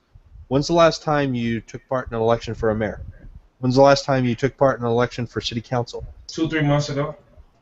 When's the last time you took part in, electing your local house representative? When's the last time you took 2-3 part? months ago. Okay. I'm gonna rebuttal this. Hold on. No. I'm not asking. Like I said, I'm not asking you two individually. Yeah, I know you're not asking us individually, but it needs a rebuttal, and that rebuttal is this: if the community votes, they vote, right? We're picking between two candidates who have corporate interest. Yep. So if we don't read often you are, but that's another thing. You have to research your candidates. You do, and I'm sorry, this is a small pool to pull from when they're both funded by corporate, and so we either have to get money out of politics, and we have to hold their feet to the fire. Yes, we understand. We understand basic political science here. Yes, America is run by a plutocracy, but we also need to observe. We also need to observe why that is, and that is mainly because most Americans can't be bothered to actually research their candidates at all. And that's the reality of it. No. That's where we stop at that, because it's like, if you research it, like, for instance, Elizabeth Warren, these are people who should be fucking running for president, but they're not, because there's no way they could compete. All right, peep game. Okay. You do all that. You research your candidate. You know who you're voting for, right? Okay. And he's on the ballot. Okay. And you throw your vote away because no one else is voting for him. No. You vote for him. You vote for him, right? You vote for him. He still loses, but he says he's going to run again the following year. Now you have this guy in there with corporate interests, right? He's always going to do what the corporate entities told him to, regardless. I know, dude. Regardless. I know. So the money has to be taken out. I mean, let's look at some key issues that have happened politically over the last few years. Gay rights, gay marriage. Finally been approved. Most of the country agreed that it should have been approved 4 years ago. Marijuana legalization. 51% of the country agrees, yet it still isn't legal in all states because they want to say, oh, it's a states issue. No, it's a liberty issue. This sounds more like political ideology problems and more. It's more than just again, I hate to point them out. Wait. It's more than political ideology problems. It's more than political ideology when you have every state last year that voted on whether or not marijuana should be legal, if even medical marijuana, right? All of the states across the board had over close to 50%, 49, 50, 51. My state of Florida, 51, but we needed, I think it was 52% for it to become legal in my state. Now that's more. That's more than half, 51%. But because of how the Republican Party and the Republican people in my state in office wrote the legislation, now we have to try twice as hard to get it even approved. And then even if the public says they want to go along with it, we have to get them to sign off of it on a bill. You understand? I gotta be able to hold on. So what we need to do is, I think, in black communities, like I said earlier, this issue goes beyond the black community. Well, hold on. I'm talking about. This is what I'm getting ready to talk about. I'm talking about basically we need to start lobbying. I think, especially the black community, we need to start lobbying these candidates. We need to start getting people. We got to do more than just lobbying. We got to do more than that.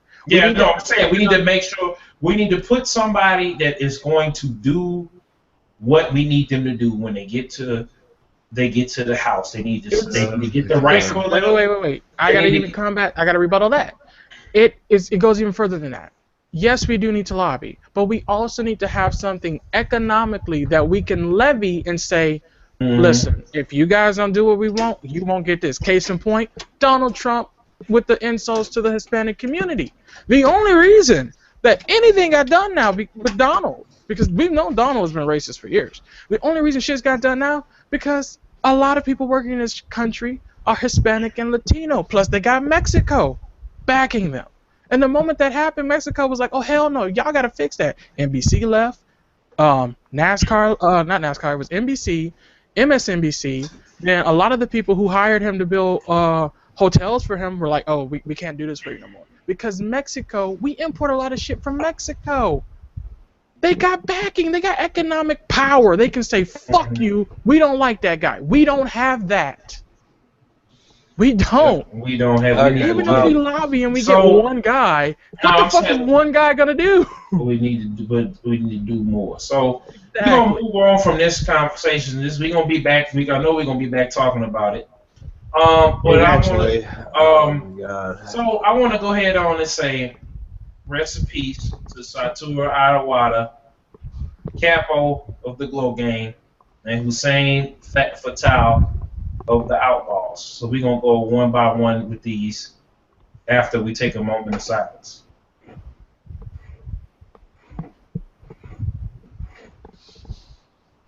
All right. So Satoru Iwata died today at 55 years old. Jesus. Little Medea right there. But he died at 55 due to bile duct growth, which is basically cancer. It's, I think, a form of colon cancer, basically. I didn't bother looking that. As far as that well, you know, it's basically colon cancer. It sucks. It's that's what it is. Yeah. It's just called sucks. So, now at this point in time, Iwata was running Nintendo, basically running Nintendo, and now I wonder who is going to take his place. I want Reggie to take his place, because Reggie, I feel like, has the energy, he has the drive, he actually goes and listens to the fans. And there's video of Reggie just not even giving a shit about this shit, but he doesn't. You can talk to Torrance Davis all day if you wanted to talk about that video. Oh Jesus, I'm not even finna entertain. We don't entertain other podcasts. We shout out people on this podcast. Torrance has got like 3 shout-outs. Okay, I don't care. I don't care about the drama. The basic. Let me just go with the story here. Is that Anthony Canapa, like years ago, filmed Reggie just being like, "Fuck this shit, it all sucks." Years ago. So there's where Reggie. So who is going? No. I don't care about any of that. But I don't care if Reggie runs it. I think it really sucks that he died, because it was like, dude, your life was really cool, and it sucks that you died, and I'm sorry. You know, that really blows. But I don't care about Nintendo. I don't give a shit. No. No, they're gonna make a fucking good Mario. They're gonna make wait. But see, wait a minute, hold on. Zelda 5 shitty ones, and that's it. That's how Nintendo operates. But see, no, I don't care. This is the pivotal point for Nintendo. Nintendo is getting ready to make the biggest, most powerful, most expensive console that they ever made, and they're going to try to sell it cheaper than the Xbox One and PS4. And they're going to try to do something which every console from the beginning we have wished. Basically, the NX is being marketed as what the console was for the arcade, but different. It's going to pretty much bridge the gap between mobile gaming and console gaming. It's going to make it one unified system.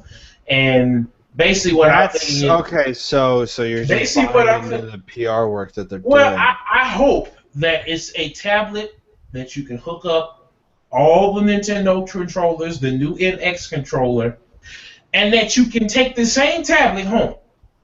Okay, so does it turn your... Okay.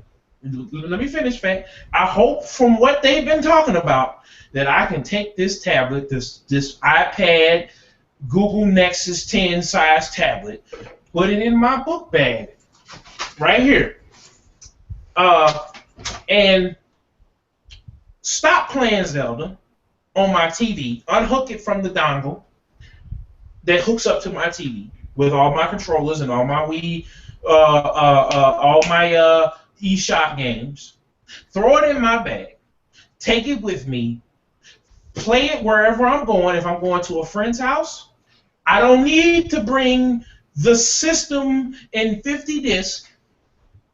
I'll have the game right with me, and I can take it, put it on his dongle, plug the dongle up, and we get right back to business. Or we playing Smash Brothers, me, you, and Breezy, and I decide, hey, I'm going to go to Breezy's house this weekend with all my amiibos. I won't have to pack the console, the controllers, and all that. I could just slide this bad boy in there, take it to his dongle, put it on the dongle. The dongle recognizes the console, turns on, connects to your Wi-Fi, Fat, and we go right back to where we were. If we were doing, let's see, GTA Heist, and I did the setup before I got on the plane with y'all. Then I land, we come to Breezy's house, or we go to your house, Fatty, y'all come see me, and we put it on the dongle, and we get right back to business. So if they're marketing like that, and the tablet is powerful enough to run the games, and we put it on this dongle, dongle hooks up to the TV, like an Apple TV or anything else like that, and it projects it, and it goes like that, that will change everything. And I think they should offer a version that has an more expensive version that has a cell phone in it. So then they have their mobile games. Okay, so what are you?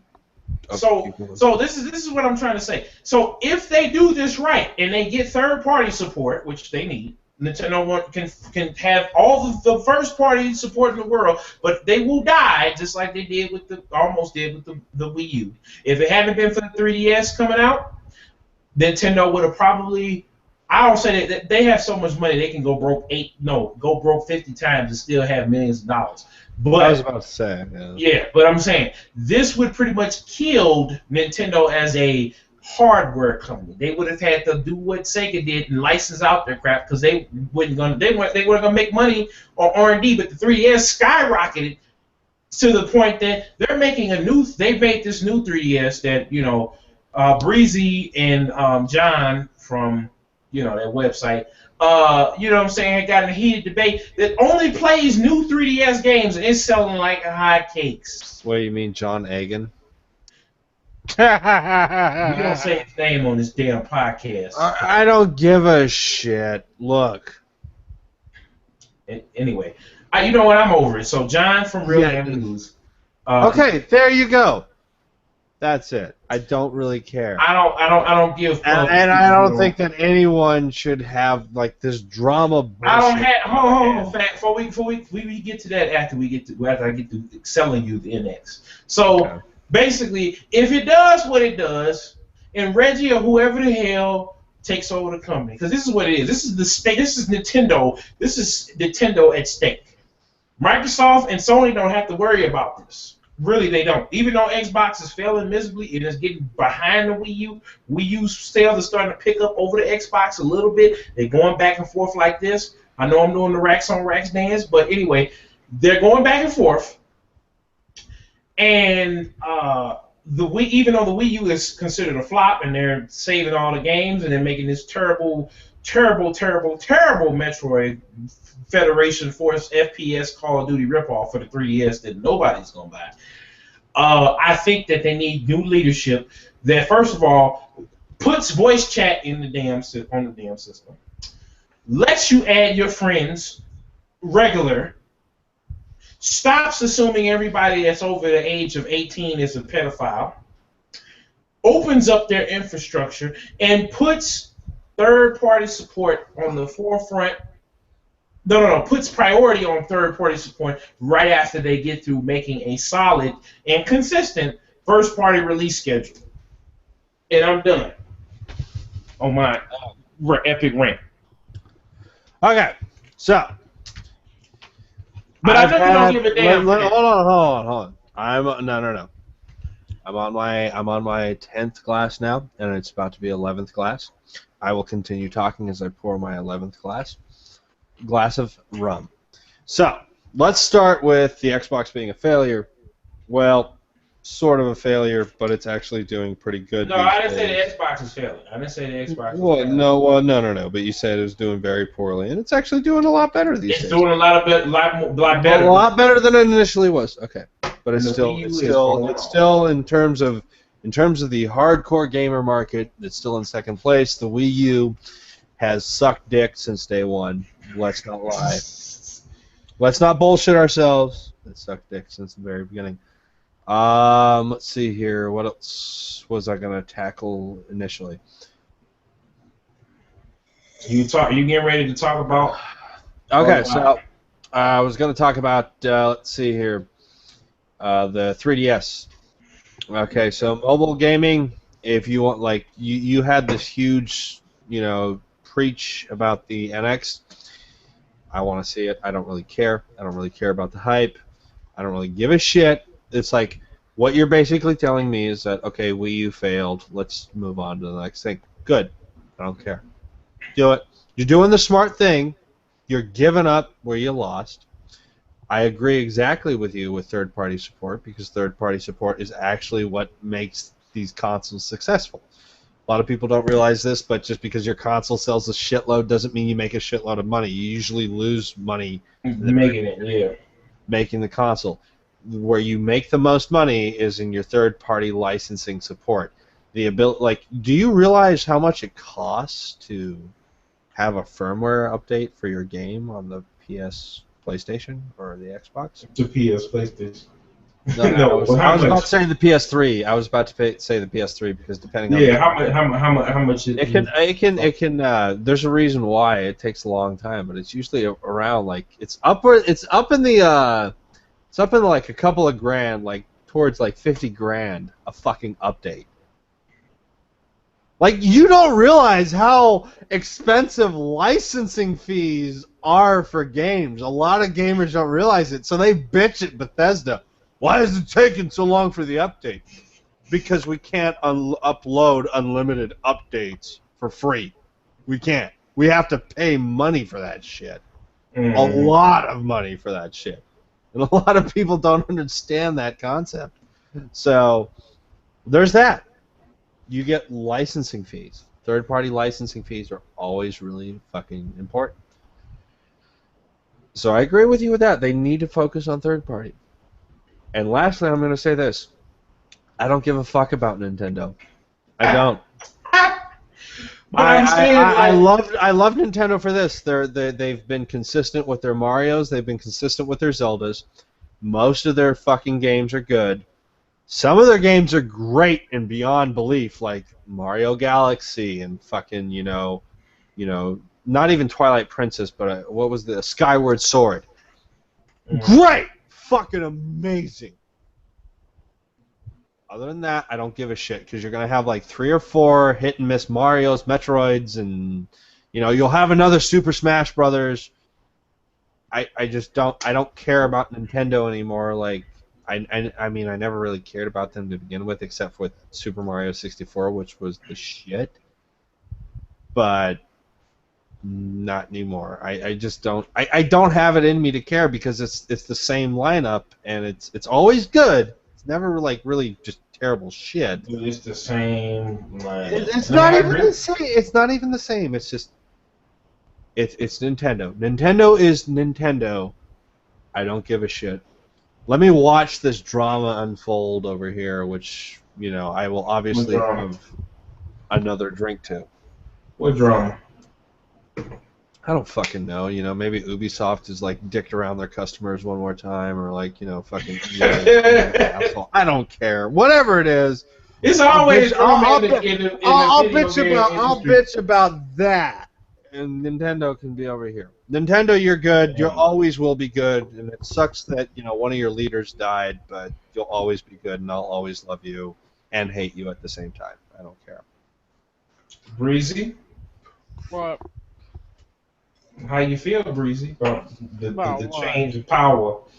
Getting ready to go down at... I don't care as long as they keep making good games. No, I don't care. Well, I just y'all not worried, but I'm more worried if Nintendo tanks and just destroys whatever. I doubt Nintendo's gonna pull a Konami, but I mean, if they do it, they do it. Konami, see, Konami. I'm gonna say this about Konami. Konami, and that's fucking moron. No. Konami is going in a different way. They're fucking retarded. No, I think they don't want to keep. They're only fucking cash cow. They let go. Well, hold on. I think they don't want to keep spending money on huge games when they're not getting the revenue that they want to see out of the game, and rather wait, let me finish. And rather pull a Square Enix, they're going to give these other development houses a shot, just like Square Enix, to make good on these classic franchises. I don't think that Metal Gear is going to be the same, but you still got Yu-Gi-Oh! You still got the same team that has been on it since 1998, and some other people have jumped in that have done Yu-Gi-Oh! Yu-Gi-Oh! Is still going to be one of the biggest cash cows in the industry. Whether you have a digital presence or not, Konami owns that. They will keep printing money from that. That is their Pokemon. But I commend them on saying, you know what? We're going to let you go. You don't want to keep doing this anymore. We're not going to force you like, Tecmo Koei did. Pretty much, they stopped pretty much, what's his name? Over there. What was my guy's name? They pretty much stopped him from making games, period. Because they not only owned the franchises, they owned they owned everything, basically. Everything that ever did, they owned it. Can I interrupt for 1 second? Whereas Kojima, hold on, let me finish. Kojima, yes, he will lose Metal Gear. But at the same time, he's free to do whatever he wants to do. Whereas it wasn't Harada, was it? Was it Harada? It's not Harada. It's Tekken is Harada. Who? I forget his name. I don't know what you're talking about, but I got the munchies, so. Breezy, like I got. Me and Fat will be here. Go ahead and grab me something. We're gonna still be here. Okay, so but go ahead. Yeah, all I gotta say, man, is like, dude, I don't even know what to say. Well, on that note, folks, I had a thought, and this 11th class is really kind of helping me not know where I am. Well, I'm just saying. I'm saying, like, I feel like if you give, we're losing Kojima because he doesn't want to do Metal Gear, and he didn't. Okay. So we don't know what the fuck happened at Konami. I think it was just. I honestly think it was. I don't care what it was, but he's gone. Okay, he's gone, but I feel like he didn't want to do. Nobody wants to be known as the guy that just did one thing. He doesn't just want to do one thing. He wasn't about to do one thing. That's the thing. He was working on Silent Hill. But they wanted him to work on Metal Gear. He said, I don't want to keep working on Metal Gear. And they're like, well, let's try to work on this. Metal Gear was almost finished. Metal Gear was almost finished. I mean, the one time he handed it off for his team to make, his team fucked it up, and then they had to get Platinum to come in and fix it. So yeah, no, it was... The reason why he probably left is something that we may know in a few months when Doc gets released. I don't really give a shit. Like, I don't care because Kojima's alive. And his team is alive, and they've left Konami, and they're probably going to go to another company and get funded by them and make a really fucking good game. Like, I mean, as much as there's hate and love for Destiny, you have to admit, that's a good fucking game.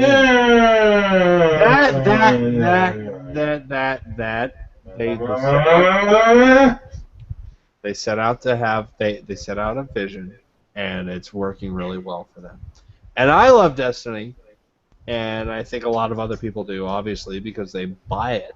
Just the nickel and dime. It's the new Call of Duty. I don't give a fuck. That's exactly what they were selling to begin with. They said, "Hey, we're gonna have a game that lasts 10 years, and you're going to buy DLC for it for the next 10 years. Yes. And that's exactly what they're selling.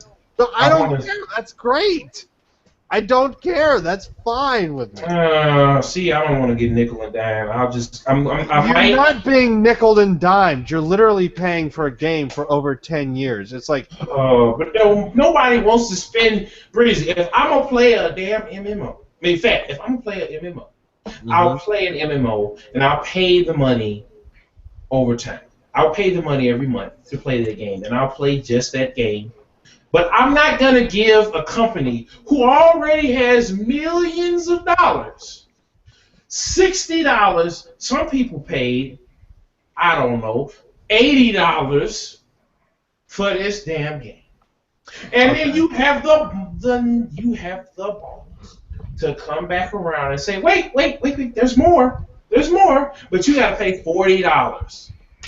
Damn. That's the thing. You're approaching it as if you were. No, I don't know. Give me the game at $60 and keep updating it for free. Why? I don't want to keep paying. Why the fuck would I? No. Hold on. Stop.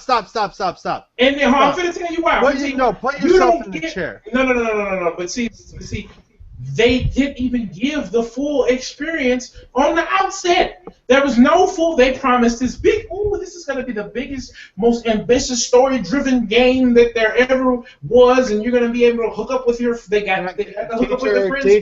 Teacher, can I raise my hand? Okay. Go ahead, Fat. So they promised the most ambitious. They promised the most ambitious MMO over the course of 10 fucking years. No. They said that they never said from the get-go. Yeah, they did. And more importantly, no, they've made it very clear. They're gonna monetize this. They're not gonna just. It's like you're gonna pay $60 outright. And then you're gonna pay $20 here and there for the extended. No. I'm gonna pay. Then you're gonna pay another $60 for this Destiny 2 or 3, whatever the fuck it is. You're gonna pay another $60 for that. And they've made it very clear. Their intention is not to update the game for free over the next 10 years. They've made it very clear. Their intention is to expand upon the game that they initially created in the beginning over the next 10 years. And you're gonna pay for that. That's what Destiny is. Well, and if you don't like that model, that's fine. If you don't like that MMO model, I'll wait till the Legendary Edition and pay my $60. Like I told you from the get-go. You suckers that bought it day one. Everybody that I know is playing this game right now is pissed off because the last... Wait, can I come in here? Yeah, go ahead. The reason a lot of people are pissed off is because what Bungie said at the beginning was this is going to be a first-person MMO experience, which is true. They did say that they were going to make it an experience like you've never played before, and they're going to be updating the game for X amount of years. They did say that. But the problem with what they gave a lot of people was still broken from the betas that they had when it came to taking on bosses by yourself. A lot of the content in the game, like engrams and all of the other shit, it was Dark Souls levels of information where you had to go on the internet onto the forums to read about it, and the game ended relatively soon for a lot of people. The raid missions and the raid bosses weren't there right away. There was connectivity issues with people getting in parties initially. And they slowly have been fixing this stuff. And then they release a bunch more DLC. And obviously, if you got the pass, you got that DLC for free and whatnot. And so they just have been releasing these packs that don't have enough content in them to warrant a $40 price. Yeah. Okay, so that's why they got a lot of backlash, and they came out and dropped the price on it because people were like, look, we bought a season pass, I didn't buy a season pass, so now you're telling me a game I pre-ordered for whatever amount of money, let's say $80, didn't get the season pass, but I got the little trophy or statue, whatever came with it, and now I have to pay $40 for this out of... Okay, so the issue here is not necessarily the fact that they were charging for it, but the fact that they were just fucking up in their pricing and everything like that. Pricing, basically, remember the initial conversation everyone had about what's qualified as DLC, what's proper DLC? This is what Bungie basically... years, but yeah. Bungie basically had their first... This was their first attempt at, I think, DLC, besides what came with the game. And they tried to pull the bait and switch, and everyone was like, no, there's not enough content here, because initially with this DLC, which was, what's it called? The Wolf of... What's it called? The first one was called... I'm talking about this recent one. The House of Wolves. Yeah. So with the House of Wolves, they were basically giving people one more raid mission, a handful of missions outside of the ring or whatever it's called, and some more maps. And people were like, "This ain't enough for 40 hours." Well, see, House of Wolves was actually what I heard was the better one. Now the first one was I don't even know the name of the damn person, but the first one. It was $40, and it was a load of shit because it was like just several things. Okay. So that's why I say, people, to all my people out there, if you're gonna buy a game and you know they're gonna wait till the Legendary Edition comes out. Yep. Like 10 years down the road. No. The Legendary Edition is coming out at $60 on September 15th. It's going to have the main game, the first 2 expansions, in the Taken King. You know what? That's perfectly fine. You know, if they come out with another one, I'm running before they announce the next one. I'm running to the store, trading it in, and I will never touch Destiny ever again if I get it. Because September, I'm sorry, nobody's gonna be playing damn Destiny. They're gonna be playing Metal Gear Solid 5. You know, that's another thing. Like, I just and nobody after that Halo's gonna come out, so you're gonna have people that go from Destiny over to Halo because all their DLC is free. Halo. And then wait a minute, then we got Fallout and Call of Duty, so you're gonna have even more people go away from wait a minute, hold on, this is news to me. Lichdom Battle Mage, a real MMO, is coming out next year to the PS4. Can you see my face right now? Like, I'm curious. No, I'm saying, like, it's gonna be too much. Can you understand the fact that an MMO doesn't work like that? An MMO doesn't work. First off, it doesn't work like a traditional game. This is what I rather. I would rather pay for a while and pay for it monthly. Is this how games work? Is this how games work these days? Because I've been out of the loop for so long. Like, yeah, this is how it works. All I do is test games and I play games. Hold on. All I do is test games and I play games now. That's all I do every now and again because I don't have time for shit anymore. Well, I'm not lying to people when I say that I'm in college and I have no time because I have college, work, and a relationship to balance. Okay, but since I do have time, I just want to ask this: when a new game comes out, we automatically go to that new game, and we never revisit the old game that we were really having fun with. We never do that, right? No, That's not what happens anymore. But hold up, but this is what happens now. Okay. We went from games from back in the day, buying it, playing it, being satisfied with it. With no DLC. Then we went to DLC. We had a full game that was from the launch. You could play it. There was no, game, nothing we held from it. And we had DLC if you wanted. And now we have games that are 60% complete, or even less, with the rest of it being DLC. If you have got a problem with that, don't buy it. That's all I can really say, dude. But you know what I'm saying? It shouldn't be. And then we have all these damn remasters. Okay. Well, you know what, dude? It shouldn't be. World hunger shouldn't be an issue. Racism shouldn't be an issue. But guess what? It's fucking an issue. So if you don't like it, don't deal with it. Well, I'm gonna say this.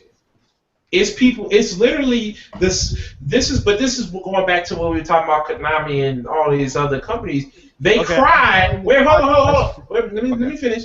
They cried that Tomb Raider doesn't sell 10 million copies, they cry. They go and scream. They say, "Oh no, we can't finish the game without Sony. This series without Sony and Microsoft." Even Capcom did it with Devil May Cry recently. Oh, we can't do it. We broke. We get ready to file for bankruptcy. Okay. Oh well. But hold. Well, wait. But everybody waits to the definitive collector's limited edition with all the DLC, and that sells more than the original game. If they put everything in the game that's supposed to be in the damn game, we would see every game. A lot of these games, Batman, Tomb Raider, Devil May Cry, all these games would sell like gangbusters because it would be not you'd have DLC, but let the DLC like BioShock. BioShock had DLC and did it right. Red Dead Redemption. Red Dead Redemption. Give me the whole game. Don't even tell me about DLC. Don't even tell me about it. Grand Theft Auto did a better job. I'm sorry, Fat. With this whole. Earlier. No, that's true. Yeah, they messed up too. I don't deny, like, okay. I'm just gonna say this right now. Grand Theft Auto sold more than anything in the history of gaming. Okay, I just need to okay, so I just need to say this. I'm gonna finish a thought that I have. Go ahead. That agrees and argues with you, and I need. That agrees and argues. Okay, go ahead. But I need to pee. Well, I need to point this out on the podcast. I need to piss because I've been here for a while. Okay, so if you're all with me, I agree. Certain things, like games, should be completed before they're released. I agree with that.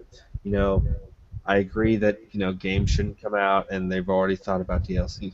At the same time, I agree with the MMO model, and it's like, well, we plan to have like several years worth of content, so we're already planning. Okay, that's at the same time, I agree with you that when Bungie released that shitty-ass initial DLC, which I don't even know the name to because I still have not yet gotten around past the beta. The only initial impression that I ever gotten out of Destiny was the beta and playing it at my friend's house, which I still loved.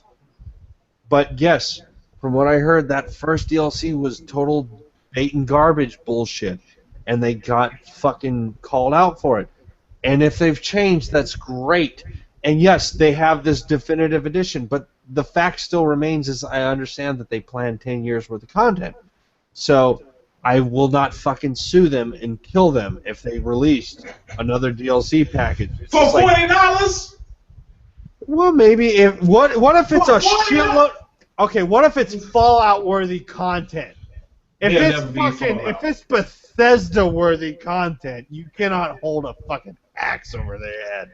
I'm sorry. Well, I mean, if you but you already your track record, your reputation is fucked up. Yes. We're already back to the Bill Cosby bullshit. $80 for all of the DLC, and it actually you can still buy it for $80 right now. DJ. I have to pee, so I'll be right back. Go ahead. We're gonna still talk. So Breezy, anyway, I'm just gonna say this real quick. I can't, cause see, Breezy, I used to be on the oh no, DLC is alright, but you have got me since we started this show to say F that. I want the whole game, nothing but the game, and no DLC. That's why Batman, I'm gonna wait till the DLC pack drop, but they get away for free. Infamous, I wasn't going for it. I knew that could have been the beginning of Infamous.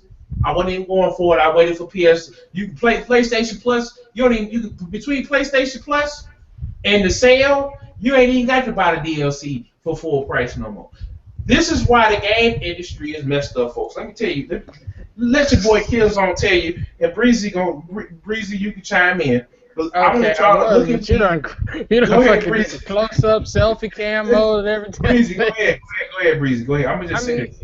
I'm gonna break it down. Go ahead. What you're saying is right. We went from a stage in gaming's history where when you went to the store and you bought some, you were getting everything the dev could possibly give you and fit everything on the disc.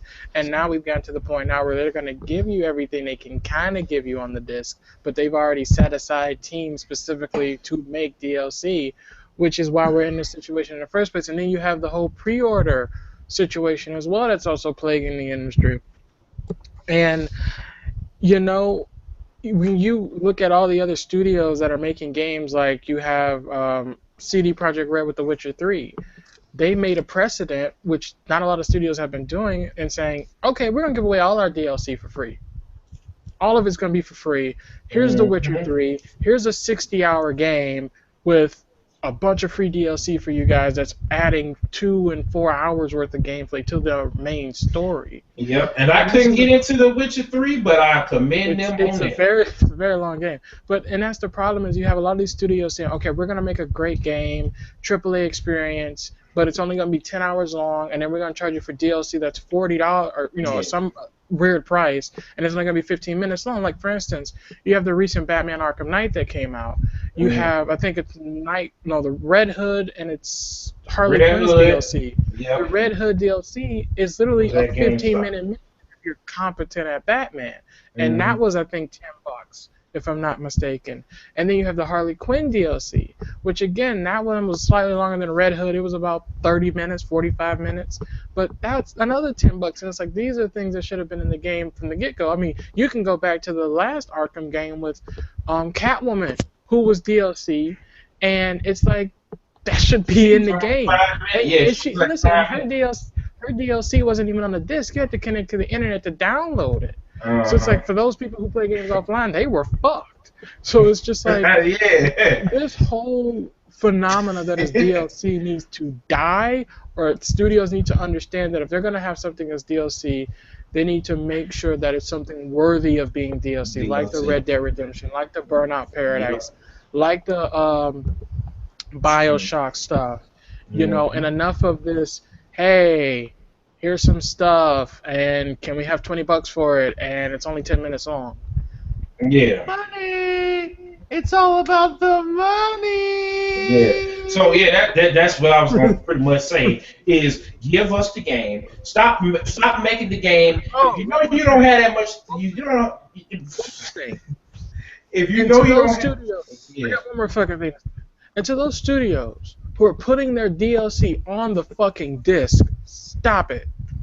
Fucking stop it. Okay, yeah, that I can attest to. That is bullshit.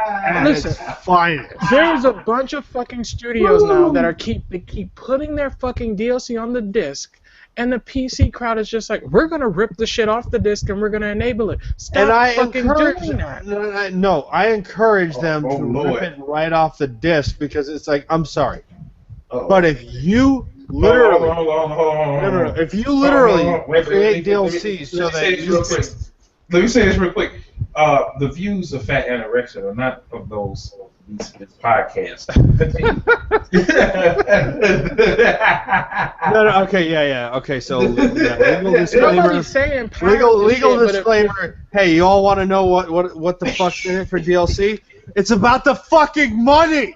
It's all about money. Nobody's saying money. I don't care. It's not about expanding your experience. It's about the fucking money, and it's always been about the fucking money. Hey, let me get this. Let me get this fucking straight. All right. Here's a fucking check. Here's a fucking royalty check, and I'm not even gonna say who the fuck it's from, but it's for fucking 3 hours of testing. Where is it? It's $555 in 3 hours. Of course I don't care. Of course it's about the fucking money. It's always been about the fucking money. Always. Don't ever get that confused. You need to connect us with that. Let me just point this out. I want to stay at the crib and test games all day long. No. I don't like I said, this is a royalty check from a game that I did way long ago, and I've more than paid my due for it. I've more than paid my dues. I know what you're talking about. We know what you're talking about, but like I said, I need to holler at me. Okay, so Oh no! It's not for Primal Carnage, by the way. A lot of people. No, I don't know. A lot of people think it's for Primal Carnage. A lot of people think it's for Primal Carnage. Wait, I didn't say no name. Did I say it? Okay. Well, I don't get my royalty checks from them. But anyways, it's always about the fucking money. And I just want to say that yes, DLC on discs is bullshit. If you're gonna be so fucking assholey to start thinking of DLC before you've printed the discs, have the common courtesy to fucking not do it. And I know, like, even David Jaffe has come out and saying, well, if someone has a shitty internet connection, the whole reason why we planned it on there is so we can just have you download a 10 kilobyte file that literally unlocks the file. It's a megabyte file. It's a 1024 kilobyte file. It's a 1 megabyte key that unlocks the DLC for you. But at the same time, I go, David Jaffe, you do realize that no one's on the fucking PlayStation Network with fucking 1024 kilobytes. And if they are, they shouldn't really be on there. Like, that shouldn't be. How about this? Don't have the shit locked in the first fucking place. It's like I said, that's a good point. Like, I point this out. Like, yes, no, I agree with you, Breezy, on this point. No, I want to go even further. To NetherRealms and Mortal Kombat. What fucking sense does it make to have you in a fighting game fight characters in the game with the character models, but then not have them playable in the game, and you have to download the characters that you've already fought against in the game? What? Yeah, no, that makes sense. That's what's called nickel and diming.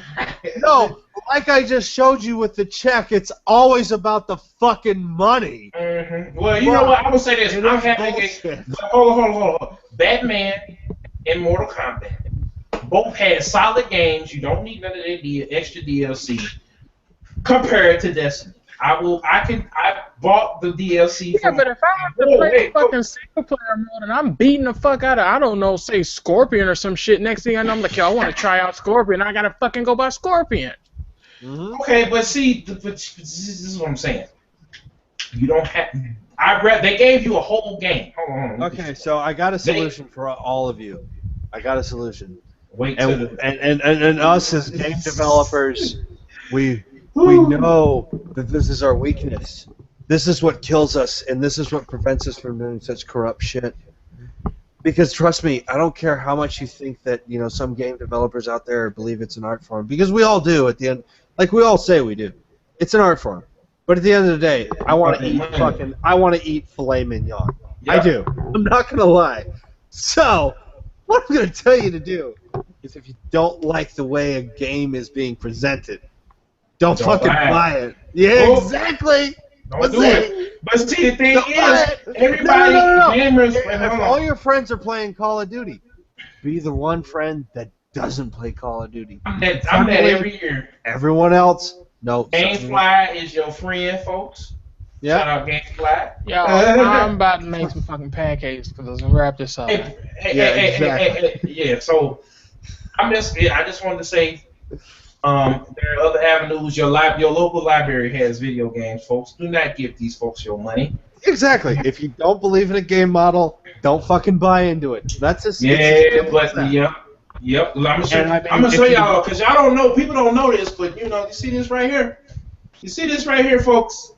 You see what system this is on? Yeah. Don't give these folks no money, cause I ain't. GameFly is your friend.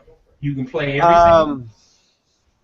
I will say this: if you believe in the game model, buy it. Please do, because we have games like the Mean Greens and Ark, which are struggling.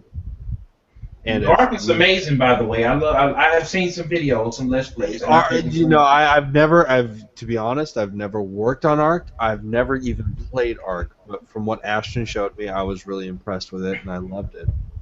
And the thing is he hadn't even announced it yet when he showed it to me, and this is while we were working on the Mean Greens, and I was like, Ashton, this is fucking awesome, but there's no news of it. And he's like, yeah, we're gonna, and suddenly it's released. It's in early access right now, and I'm like, dude, what the fuck, man?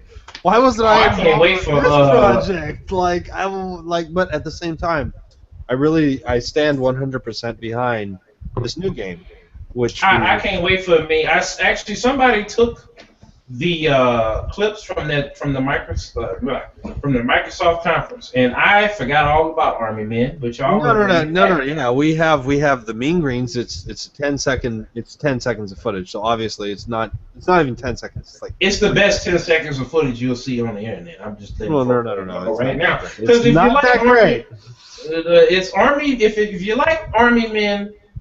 If you like the Army Men game, if you were ever a fucking child once, you'll recognize. I like fucking pancakes and I like to eat some. So can we wrap this up? I agree. Folks, let's go. Because I want the folks feel like we in anarchy off of this. Yeah, exactly. Like, so anyway, we got a cohesive unit here. I love coming on here and just talking business with y'all. So we're gonna go ahead on and end the episode because I'm getting ready. I don't know what the hell I'm getting ready to do. Breezy's finna make some pancakes, and Fat is about to drink us all underneath the table for the third straight time in a row. And we out to next week.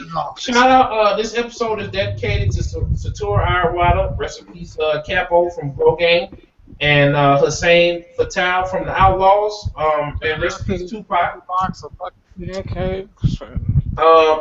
And shout out to the Geekly Podcast, one of our affiliates. They celebrate their 100th episode. Next week, I will be in the building next Saturday. So if you want to come meet your boy, meet me at the Slacker Cities and Games in Fairview Heights if you're watching from St. Louis. All the rest of y'all, if you're coming into St. Louis, it's on the east side, so it's actually in Illinois. So you Google that. Shout out to Slackers and them. And we out. Deuce. Let me go. Fucking make pancakes. All right, let's go. All right. Yeah. I seriously got to put some food in my system. I've had like 12 glasses of food. Damn, why you ain't been eating while you've been, we keeping this, damn it. Why you ain't been eating while you've been drinking? Like, I never eat without drinking. Okay, so.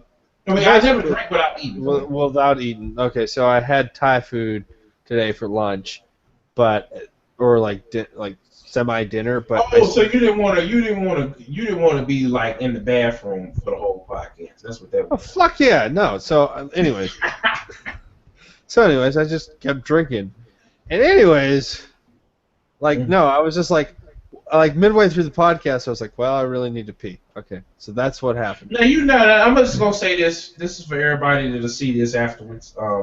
This is considered our after show, but I'm going to keep it all on here anyway, so if you missed it, you will hear this.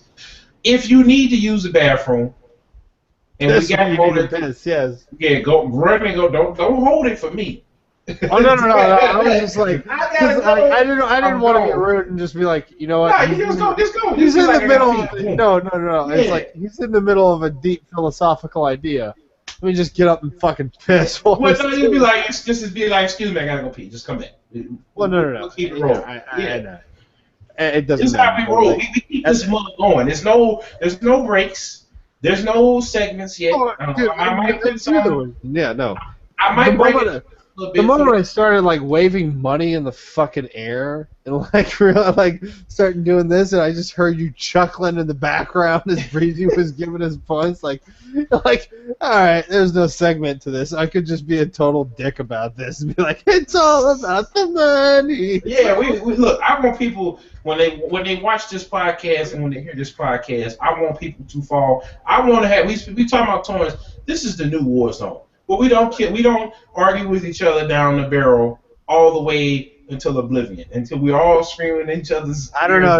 Today some of the topics we really argued down to the. No. But we talked about it. That's the thing about it. We talked about it. We agreed, disagreed. Didn't nobody want to kill nobody afterwards. Didn't nobody was threatening people with violence at well, I don't think that should. Like, if it ever evolved into that, like, first off, it's no longer a talk. It's more or less like you're so imperceptive to, like, if it's ever to the point where you're never get there.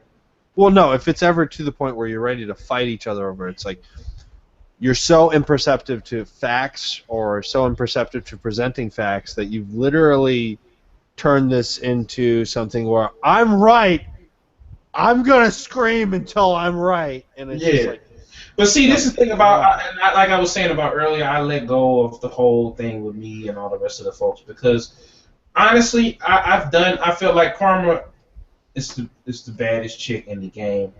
Well, and no, I feel like all the people that ever got screwed over, that had ever screwed me over, they will get theirs. So I don't even have to worry about it. I'm not going to. I've let all of that go. But what I'm not going to keep doing is mentioning your name, and only thing you had to say about me is negative, or you have know what, a certain type of way. That's what I'm not going to do. It's not that it's not a hateful thing that I don't want to see. I want everybody to succeed and do what they do. Well, however, if you screw me over, I'm not gonna keep trying to. I'm gonna take the high road, but I'm not gonna kiss your ass to take the high road. No. I understand all that. Like, one of the things I do want to point out is, like, I have screwed people over, and I've been screwed over myself. Like, we all know my history. Most of us who've been here for more than 5 years know what went on back then. Yeah, but see, and at the same time, I'm like, I don't really care. I've moved past it, as should you. And at the same time, I'm not. And I'm not even gonna. I'm like, I'm not even gonna, like, Sammy Benson. I have no, like, you can put that in your podcast any day of the week. It's like, it's done. It happened. Yeah, that's what I'm saying. It happened. I don't give a fuck. It happened. I'm like, dude, let me put it to you in layman's terms. I make a good amount of money, and I make a good living doing what I do now.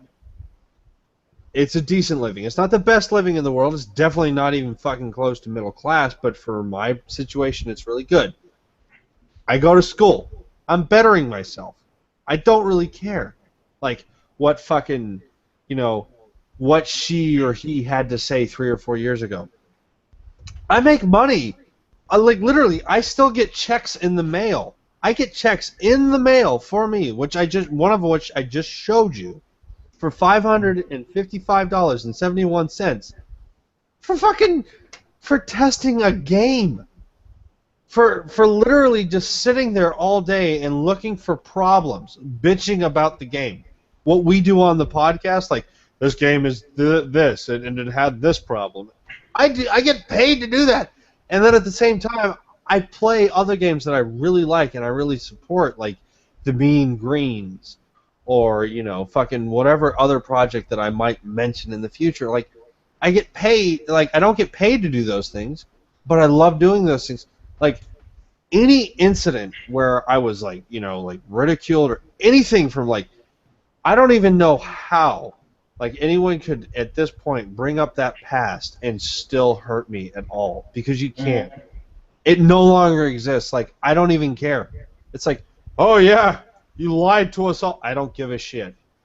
I'm living a really good life. I've moved on. I'm sorry that I did it, but I don't give a shit. I'm having a great time doing what I'm doing. I'm learning about the universe. I'm fucking learning how to cook like a goddamn genius. I'm always learning. You always learn that. You never finish your education with that. Mm-hmm. I know what the fuck a game is made out of, and I've helped make games. My credit's in 3 games already. And I'm currently working on another. And I'm writing for another at the same time, which I can't even talk about because I don't even fucking know what it's going to be called yet. So you're going to come up to me and tell me that somehow when I was 20 years old I was such a little bitch. I don't care. Mm-hmm. And you can't care. See, that's the thing about it. I don't care neither, but this is the thing, though, that is I'm not going to keep promoting you. It's people that I got friends of mine. No, I'll promote them all I want. Like, I'll promote them because I don't even care. No. But see, this is how I was raised. If somebody disrespect you, you let it go, but you don't keep on acting. You either do like you doing, or you just. I don't even bring it up because the more I bring it up, the more I want to think about it. The more I want to think about it, the more I want to talk about it. There's that, but at the same time, it's like, okay, I could ignore Sammy Benson's existence, which is non-existent in the gaming industry because he's been literally kicked out. Or I could just say, yeah, that happened, and there it is. Who gives a shit? And that's exactly what I do. I take the latter option because the same reason exists. It doesn't matter. It's irrelevant. What y'all talking about? Oh. I'm talking. Okay, so Breezy, I'm talking about how like my life has like give me some therapy. How if you yeah no like I'm trying to give DJ over here some like some therapy about like like I don't bring up the drama of the past, and it's like, dude, you can mention people in name. It doesn't fucking matter anymore. Like what happened, and you move on from it, and you don't give a shit because like 5 years down the road, it doesn't matter. Your life is generally a lot better. Hell, 5 days down the road, it don't matter. Yeah, no, but I've been saying I'm not. My thing is, hold on. My thing is this. The way I was raised, you just leave you leave folks alone. You forgive them, you let it go, but you don't keep talking about it. I don't forgive anybody. But at the same time, I do not deny their existence, and I will not deny what happened. That's the difference. We just take a different approach. I just don't like. I don't even bring it up. People ask me about it all the time. Be like, I won't deny it, but I won't bring it up myself. That's my thing. I'll acknowledge it just like you will, but I'm not gonna keep bringing it up. You know what I'm saying? Like, I'm not gonna deliberately bring it up to antagonize. Yeah, that's what I'm saying. To invoke any problem, but what I will say is like, oh yeah, like. That person, yes, that person was in this part of my life, and yes, that person tried to fuck my life up, but they didn't necessarily succeed, did they? Oh, no, and the thing about it is you can't do it on a computer screen. That's the whole point, is that, my whole thing with John, and I've said this before, is that after I go, you bitch at me about grammatical errors. When you make a grammatical error, it's all good. When you get in my article and you make a grammatical error, it's all good. Because when I press the send button, I'm looking at my screen, not the draft that's saved. Are you fucking serious? This is an argument over grammatical errors. But that's how this fight stemmed from. This is the origin. But this is see on my end, it was just like he was like, "Oh, I'm demoting you because you didn't do this," and then he got. I forget some other YouTube This group, is whatever. John Hagen, right? Like the guy who is asking for everyone to look at his post. No, that's a different John. Oh. No, not that. No, John Iverson. I thought you said John Hagen, but yeah, John Iverson. Which basically he does the same thing. He always I'm out here telling folks about the website. I'm out here.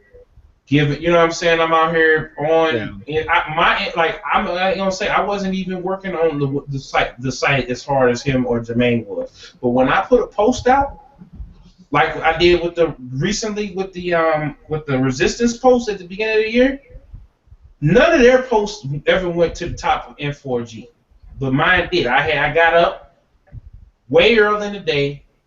I had worked probably, I don't know, 10 hours. Right. They've been at home all damn day doing nothing, jacking off.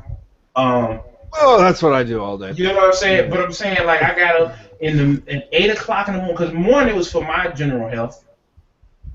And because I was going to bed early to get up early, I have sleep Speaking problems. of which, I do have to wake up at 9 in the morning, guys. Well, yeah, we're gonna let you go. So I don't need to go anywhere. I'm just saying, like, at probably around 2:33, if we're still here, I'm gonna. No, we ain't gonna be here that long. Yeah, well. But I'm just gonna say this. I'm just saying, me personally, after I go and I busted my ass, getting all these different interviews. These is some of my interviews. A lot of them. We went to PAX. Me and my girlfriend got on a plane. I spent $2,000 to come out there, and you bitching at me about a damn grammatical error. Talking about, the views are coming in. You know what I'm saying? So we need to be judged on our content and not our screw-ups. So then he gets these other dudes who are basically, they sit at home all day. They got their parents taking care of them. Like me and Breezy had this conversation when we started the thing, and people were asking about it and why. When I broke off from them and everything, I explained it on a podcast, and I was just like, I'm done explaining it. Here you go. Here's the podcast. We talk about it. That's it. We move it on. he got pissed off just the same way as Torrance got pissed off, and with me, and Torrance wanted me to stay. He didn't want to demote me in a whatchamacallit, but it's like, I'm not finna wait for y'all. I'm not finna take time out of my day. Y'all ain't paying for, I was gonna say something. Y'all not paying for me to do this work. Okay. Then you're not gonna have you wait. Yeah, no. At the end of the day, yes.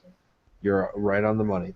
And it's just like, you're not all this bullshit, is it paying for your bills? Are your bills being paid with all this bullshit? Hell no. No. That's what I'm saying. That's exactly. So it doesn't fucking matter. No. It does matter. No. It may, because this is the thing. This is what John said to me when we first started. Oh, this is going to be like the big bag and all. And for the first year and a half, it was gold. We was getting work done. We was getting interviews. I interviewed the whole Square Enix booth down there. You know what I'm saying? And it was gold. We went. I got all these contacts for the site. We getting all these different games. Now John was doing a lot of leg work before I went there, but he couldn't even. He had to beg his mom to get him to come to the website. I'm just telling you this because I'm not mad about it, but I'm getting you up to speed of what's going on. I could have been a douche and said, hey, go listen to the podcast, but since you're my boy Fat, we're going to tell you the story, the short version. So, hold on, let me find my power cord. Yeah.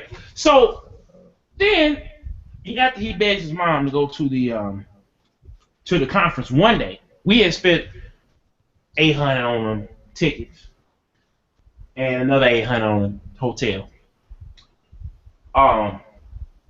You know what I'm saying? Totally. For 4 or 5 days. So we come back, we do it. So he just decides, because he has some more racehorses that can do his bidding, that he gonna cut me off and forget Killzown because he ain't doing what I'm asking him to do. Even though I did over 200, almost 200 articles on it, and maybe 5 of them with Jack. And he getting pissed off about that. And then he goes. Hold on. Like I told you before when we had this conversation, you're expecting a level of professionalism from people who don't know how to be professionals, one, don't know how to run a website, two, ain't paying nobody for the level of work that they want, which is what a professional would be paid, and three, who gives a fuck? They were just some stopgap in the middle of the damn highway to success, because none of them ain't doing shit, ain't none of them taking off. Everybody who's left these shitty ass websites done went and did something fucking amazing. What are they doing? Still sitting home with their thumb up their ass, telling someone, I got all these games to finish in no time. I don't know what I need to do. Fuck them. Keep it pushing. Who gives a shit? Yeah, no, I know. I was just breaking it down because Fat thought I was pissed about it. You don't need to write it down. Me personally, ROG still asks me to do fucking articles, and I really want to give Andre some time and actually do a few articles, but it's like, for what, dude? Mm-hmm. For what? You're not getting paid for this. This isn't going nowhere. You fucking suck. And I left. This is the thing about it. And then you know what about the whole thing about it? Because it did make my face hot in the long run. But the thing about it, I'm upset about it, is deeper than the website. It's like, we're supposed to have been cool. Because before, I was cool with John before we even decided on. And I told him, I said, this is my demands, or else you ain't gonna get me. I know you ain't got the money to pay me, but damn it, I want some games. I want some exposure. Again, this is the problem. No, but the thing about it is, I couldn't go. Oh, I ain't gonna say I couldn't go. I just didn't feel like going to a big website because I had a 9 to 5, and unless that big website say IGN or whatever, because like I told you, you wouldn't have been making as good on IGN or anywhere than your 9 to 5. Because those big websites ain't paying those writers that good either. That shit they report on is side shit as well. Mm-hmm. You know what I mean? So it's like, you should have left and went to the big websites. You would have at least been sitting on maybe Jeff Keighley's panel, or you would have been getting into private press conferences, getting free Xboxes and everything else. Yeah. And you would have had issues, with I will say this. But see, it's like, I'm not gonna go to it. If you're actually in, like, if you're running as a writer or as an editor, more or less as a writer, you're getting paid about a nickel a word, or at least 3 cents a word for That is article. damn true. Yep. So, but that adds up, and like with like so with every article you put up, it's generally like it's pretty good. With IGN and like those bigger websites, yeah, you're getting paid about you're actually getting paid about $50 to $70 per article. So you're actually getting paid. You're getting paid a decent amount. Well, see, the thing is, that's the thing. But see, the thing is, though, Fat, I didn't want to. If I didn't have the time now to because, like you said, if you have the opportunity to do it, if you have the opportunity to do it, you'll do it. I don't care what anyone says at this point. If you are offered to be paid to write and to do podcasts and whatever, you're gonna fucking do it. If you're already doing it for free, you're gonna do it. Yeah. If I was to submit an application and they pick maybe, but we getting ready to start our own little thing, and if we are able to be if we're able to be assimilated into the big machine, I'm all about it, all for it. But I'm gonna have my. I doubt it with the shit that I say, but anyway. Yeah, no, dude. It's probably like. I mean, you have me on as a guest, so you're probably not going anywhere.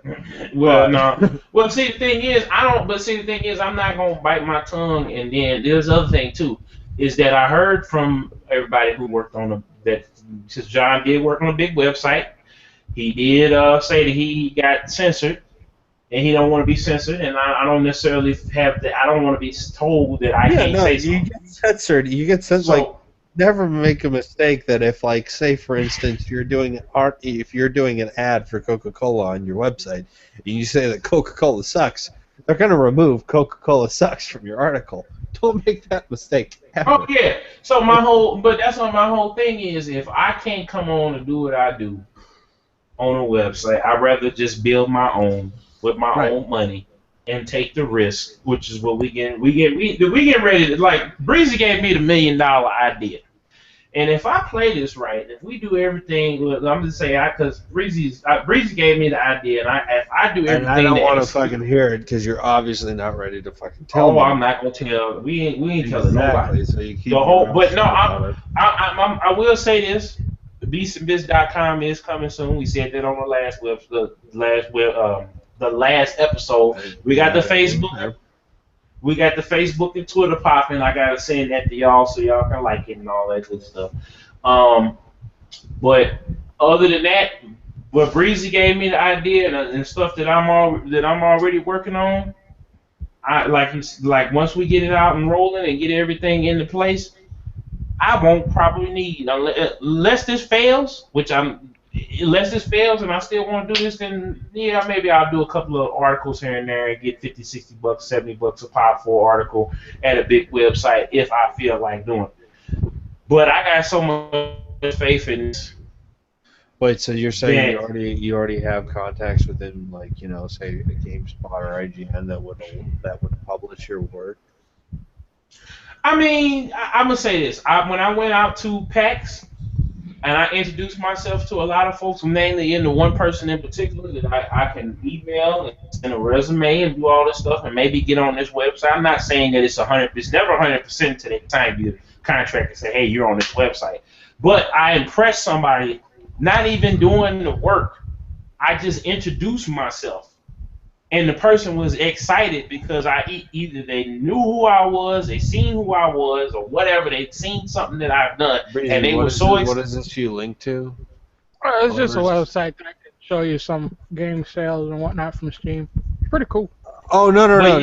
It's really cool. No. And Bree, I'll tell you when I hit the stop button. With Ark Survival, like I said, I had no involvement in it, and I was actually like super shocked when Ashton was just like, "Yeah, we're leaving." Oh no, I'm not. I didn't link it for that. I'm just linking it because it's like, yo, they did 1 million fucking units. That's amazing. That's cool, yeah. Yeah, no, and that's the fucking crazy shit. This is Ashton. I was talking to him like I don't even want to lie to you. This was like literally back in April, like the game fucking released right prior to E3, and he sold a million. Yeah, no, and it's not even it's not officially released. This is early access that they're doing it. And at the same time, Ashton's over here, and we're working on the Mean Greens. We barely got featured in Xbox's, or in Microsoft's little press conference for their arcade. Like, if you look up their little arcade montage trailer, you will see the Mean Greens Plastic Warfare. That's what we're doing. And we have yet to record a trailer for our official website. Like, it's it's the Mean Greens by virtualbasement.com right now. That's what it is. Breezy, right? Shank, of course you know. Yeah. We've been doing this, and it's just like, it's fucking crazy, because it's like Microsoft's already like green flagged us, and I'm like, okay, well, I guess we're gonna be getting paid for this shit. Yeah, because they know that people liked. Well, no, I mean, the reality is that Ashton suffered terribly whenever he lost Lukewarm Media, but he was the game director behind Primal Carnage. He was what was there in the beginning, and he was what was there when it released, and just because it's shifted hands, and it's like, I don't know where the fuck Lukewarm Media has gone, because there is no game announced by them, there is no game being worked on by them other than revamping Primal Carnage, which that's where I left him. Well, I'm gonna go ahead and end the if y'all watch this pre-show, I'm gonna go ahead and tell you who this person is, and y'all can guess all y'all want to, but this is the official. Well, this is the end of the post show. I guess it's all gonna be on the same file, so y'all get the post show this time. I'm not gonna break them up. We're just gonna keep going. So let me go ahead on and close this out. Deuces, y'all.